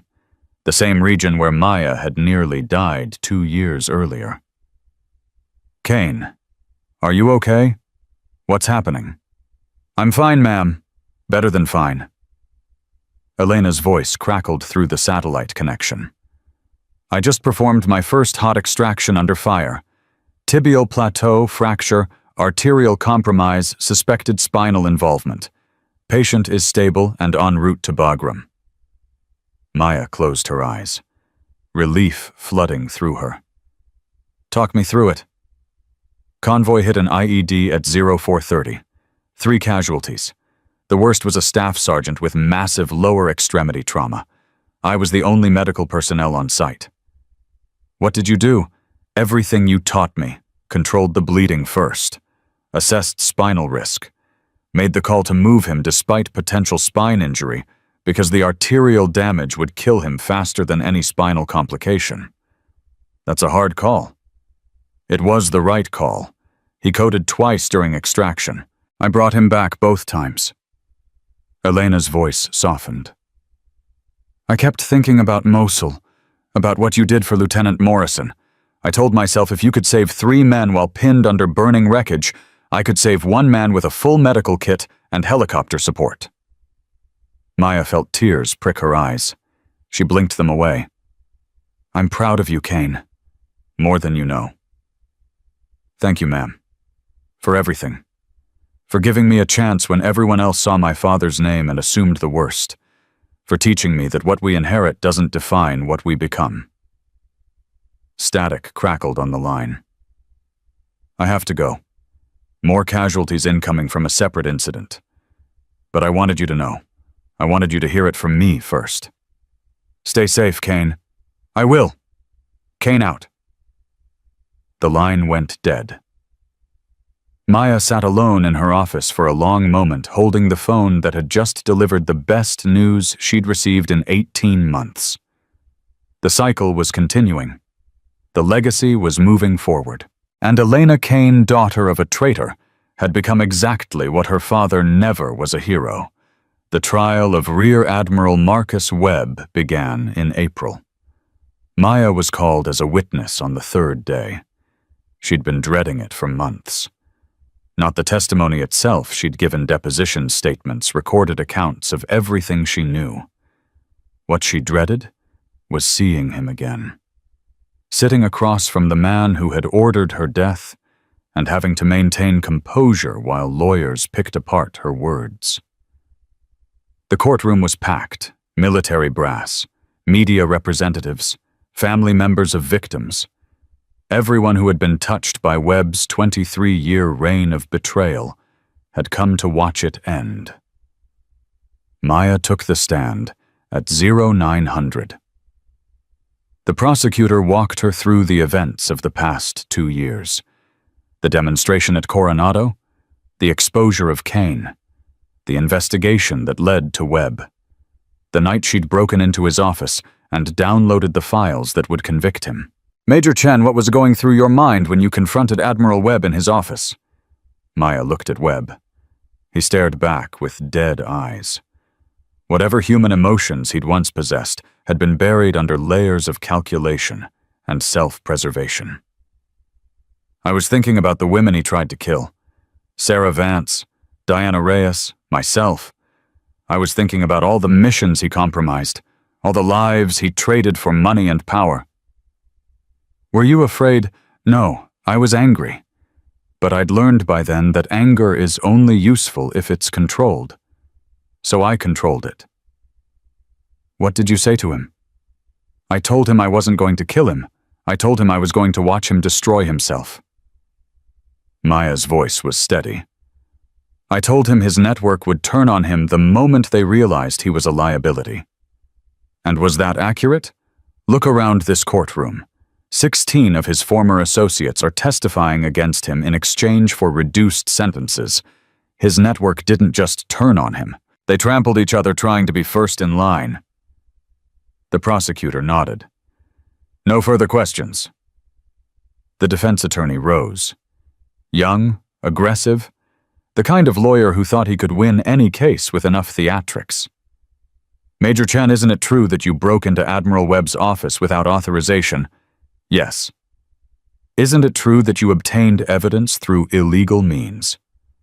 I obtained evidence that proved a rear admiral was committing treason against the United States. The legality of my methods was reviewed by a military tribunal and found to be justified under exigent circumstances. You assaulted Admiral Webb during your confrontation. I held a knife to his throat after he reached for a weapon. That's called self-defense. The lawyer shuffled his papers. Regrouping. Major Chen, isn't it true that you have a personal vendetta against my client, that your entire investigation was motivated by revenge for what happened to you in Mosul? Maya leaned forward. Let me tell you what happened in Mosul. I was 19 years old. I was pinned under a burning vehicle while Captain Kane, your client's subordinate, ran for extraction. I dislocated my own hip to get free. I saved 3 wounded SEALs while insurgents tried to overrun our position. I killed 2 enemy combatants with one hand while keeping a man's spine stable with the other. Her voice rose. Your client approved that operation. Your client knew Kane would abandon anyone who got too close to his network. Your client signed off on my murder and then recommended me for a posthumous medal because dead women can't testify. She stood up. Is that a vendetta? Maybe. But it's also justice. And justice doesn't care about motivation. Justice cares about truth. The truth is that your client is a traitor who sold American lives for profit. The truth is that he's going to spend the rest of his life in prison, and the truth is that nothing you say in this courtroom will change that. The courtroom erupted. The judge banged his gavel. The defense attorney tried to object, but couldn't form words. Maya sat back down. No further questions, she said. The verdict came 3 weeks later. Guilty on all counts. Treason, espionage, conspiracy to commit murder, accessory to attempted murder, violations of the Uniform Code of Military Justice too numerous to list. Marcus Webb was sentenced to life in prison without possibility of parole. His assets were seized. His medals were revoked. His name was struck from every honor roll, every commendation, every record of distinguished service. 23 years of betrayal erased in a single afternoon. Maya watched the sentencing from the gallery. She'd expected to feel triumphant, vindicated, something approaching satisfaction. Instead, she felt empty. That's it, Sarah Vance whispered beside her. After everything, that's how it ends. An old man in handcuffs being led to prison. What did you expect? I don't know, something more dramatic, something that matched the size of what he did. Maya shook her head. Evil rarely ends dramatically. It just ends. And then we have to figure out how to live with what's left. She stood up, started walking toward the exit. Where are you going? Back to work. There's a new class starting next week. 22 women, the largest cohort yet. Sarah caught up with her. Don't you want to stay? Watch them take him away? Maya paused at the door, looked back at the courtroom one last time. Webb was being led out in chains. His eyes swept the gallery looking for something. Maybe sympathy. Maybe acknowledgement. Maybe just proof that someone still saw him as human. His eyes found Maya. She held his gaze for a long moment. Then she turned and walked away. Some monsters didn't deserve the satisfaction of being watched. The summer brought changes Maya hadn't anticipated. Admiral Walsh was promoted to Vice Admiral and transferred to the Pentagon. Her replacement at Naval Special Warfare Command was Rear Admiral Thomas Reed, the same Master Chief who had brought Maya to Coronado in the first place. His first act as commanding officer was to expand the Chen program to all special operations branches. His second act was to summon Maya to his office. You've been nominated for the Medal of Honor. Maya stared at him. That's not possible. The Medal of Honor is for combat valor. What I did wasn't. What you did was survive 17 minutes of combat while saving 3 lives and killing 2 enemy combatants.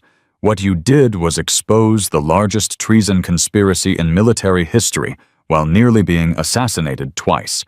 What you did was build a program that has fundamentally changed how this country approaches female integration in special operations. Reed pushed a folder across his desk. The nomination has support from the Secretary of the Navy, the Secretary of Defense, and the Chairman of the Joint Chiefs. The President is expected to approve it within the month.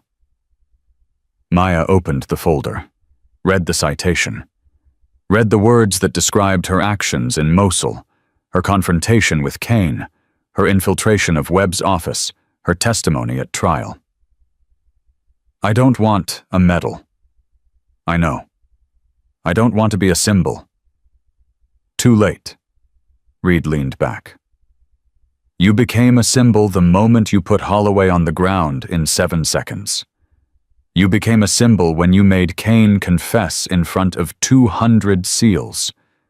You became a symbol when Elena Cain graduated from your program and became the opposite of everything her father represented. He stood up, walked to the window. Symbols matter, Chen. They show people what's possible. They give them something to aspire to. Every woman who joins this program, every girl who reads about what you did, every person who's ever been told they don't belong, they need to see that someone like you exists. Someone who refused to stay dead. Someone who turned survival into victory. Maya was quiet for a long moment. I'm 21 years old. I know. I've been in the military for 3 years. I know. The Medal of Honor is for people who've given their whole lives to service. I've barely started. Reed turned to face her. That's exactly why you deserve it. Because you're just starting. Because everything you've accomplished so far is just the beginning. Because the next 50 years of your life are going to change this institution in ways we can't even imagine yet. He walked back to his desk, sat down. Accept the medal, Chen. Not for yourself. For everyone who needs to see that change is possible. Maya looked at the folder, at the citation that described her in words she barely recognized. Can I think about it? You have until Friday. She stood up, started to leave. Chen. She turned back. Your father called me last week. He wanted to know how you were doing. Maya froze. Her father. The man she hadn't spoken to in 3 years. The man who had tried to stop her from joining the military. The man who had said she was too small, too young, too female to survive in the world she'd chosen. What did you tell him? I told him his daughter is the most remarkable officer I've ever served with. I told him he should be proud. What did he say? Reed smiled slightly. He said he already knew. The Medal of Honor ceremony happened in September.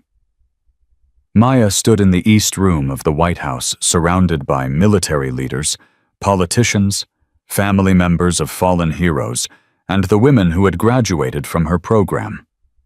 47 of them had made the trip. 47 women who had been told they didn't belong and had proven otherwise. Elena Cain stood in the front row. She'd flown back from Afghanistan specifically for this moment. Her face still carried the exhaustion of combat deployment, but her eyes were bright with pride. Sarah Vance and Diana Reyes stood beside her. The 3 women who had nearly been destroyed by Victor Kane and Marcus Webb, together in the most powerful room in the country, watching their friend receive the highest honor the nation could bestow. The president stepped to the podium. We are here today to honor Major Maya Chen for actions above and beyond the call of duty. But before I read the citation, I want to say something personal. He paused.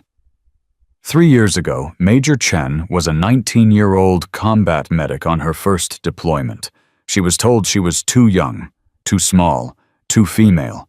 She was told the battlefield was no place for someone like her. The president looked directly at Maya.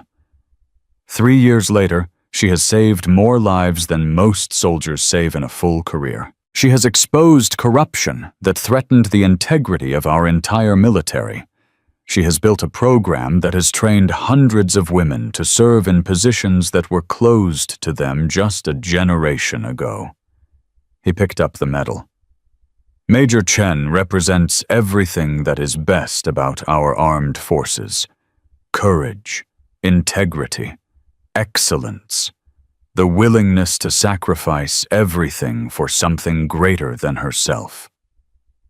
He walked to where Maya stood. Major Maya Chen, it is my privilege to present you with the Medal of Honor for conspicuous gallantry and intrepidity at the risk of life above and beyond the call of duty. He placed the medal around her neck.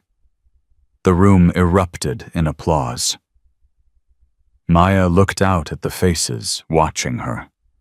Her father was there crying openly for the first time since her mother's funeral. Her graduates were there standing tall in their dress uniforms. Her friends were there, the women who had survived alongside her. And somewhere she knew other women were watching. Young girls who had been told they didn't belong. Combat medics who dreamed of doing more. Soldiers who had been underestimated their whole lives. She was a symbol now. Whether she wanted it or not, she would use it well. The reception afterward was overwhelming. Generals wanted to shake her hand. Senators wanted photographs. Reporters wanted interviews. Everyone wanted a piece of the 21-year-old Medal of Honor recipient who had brought down an admiral and changed the military. Maya escaped to a quiet hallway after 2 hours. Her father found her there. "I'm sorry," he said. Maya looked at him. The man who had raised her. The man who had doubted her. The man who was now standing in the White House watching his daughter receive the nation's highest honor. For what? For not believing in you. For trying to stop you from joining. For being afraid of what the military would do to you. "Dad, let me finish." His voice cracked. "When you called me from the hospital after Mosul, when you told me what happened, I thought I was going to lose you. I thought my worst fears had come true. That the military had chewed you up and spit you out like I always knew it would." He wiped his eyes. "I was wrong. I was so wrong. You didn't get chewed up. You chewed them up. You took everything they threw at you, and you turned it into something incredible." He pulled her into a hug. The first hug they'd shared in 3 years. "I'm proud of you, Maya. More proud than I've ever been of anything in my life." Maya hugged him back. Felt something that had been broken for years finally begin to heal. "Thanks, Dad. That means everything." The final moment came later that night. Maya returned to her hotel room to find a package waiting. No return address, no card, just a small box wrapped in plain brown paper. She opened it carefully. Inside was a knife. A Ka-bar military issue with a handle worn smooth from decades of use. Attached was a note in handwriting she didn't recognize. This knife belonged to Captain Margaret Chen. She carried it through 3 deployments in Vietnam. She was the first female combat medic to serve in direct action operations. She was my grandmother. She died before I was born, but my father kept her knife and told me stories about her courage. Stories about a woman who was told she didn't belong and proved everyone wrong. Stories that sound remarkably like yours. I think she would want you to have this. One pioneer to another, anonymous. Maya stared at the knife. Margaret Chen, a woman who had served 50 years ago, a woman who had faced the same doubts, the same discrimination, the same impossible odds. A woman whose legacy had been lost to history until this moment. She wasn't the first. She was part of a chain, a lineage of women who had refused to accept limitations, who had fought and bled and sometimes died to prove that capability mattered more than gender. And now that chain continued through her, through the women she'd trained, through Elena Kane and Sarah Vance and Diana Reyes, through every woman who would come after them. Legacy wasn't about monuments or medals or ceremonies in the White House. Legacy was about who came next, who carried the torch forward, who refused to let the flame die. Maya held the knife that had belonged to a woman she'd never known. A woman who had probably faced the same midnight doubts, the same crushing pressure, the same moments of wondering if it was worth it. It was worth it. Every scar, every nightmare, every moment of pain and fear and anger. It was all worth it. Because somewhere right now, a young woman was watching the news coverage of the Medal of Honor ceremony. She was seeing a 21-year-old who had been told she didn't belong and had proven everyone wrong. She was thinking, maybe I can do that too. She was thinking maybe the limits they put on me aren't real. She was thinking maybe I'm stronger than they know. Maya set down the knife, walked to the window, looked out at the lights of Washington, D.C., spreading like a galaxy below her. Tomorrow, she would go back to Coronado, back to the program, back to the work that mattered more than any medal or ceremony or moment of recognition. 22 new women would arrive next week. 22 more stories of being underestimated. 22 more chances to prove that strength came in forms the world hadn't learned to recognize yet. The soldiers had mocked her strength. Now 282 SEALs told the story of what happened next. Now 147 women carried her training into combat. Now a Medal of Honor hung around her neck, but the real honor was something no ceremony could capture. The real honor was knowing that she had changed something, moved something, built something that would outlast her. The real honor was knowing that the next Maya Chen wouldn't have to nearly die to be respected, that the path she'd cut through the wilderness would become a road, and the road would become a highway, and someday women would serve in combat without anyone thinking twice about it. That was the legacy. That was the victory. That was the reason for everything. Maya Chen closed her eyes and let herself feel for just a moment something she rarely permitted. Pride. Not in herself, in what she represented, in the women who came before her, in the women who would come after, in the unbroken chain of courage that stretched from Vietnam to Afghanistan to wherever the next battle would be fought. She opened her eyes. She had work to do. And she would never stop doing it. Because this was what she was born for. Because this was what she had survived for. Because this was what it meant to be Maya Chen. And nothing, not doubt, not discrimination, not death itself would ever make her forget it. The soldiers had mocked her strength. They would never mock anyone like her again.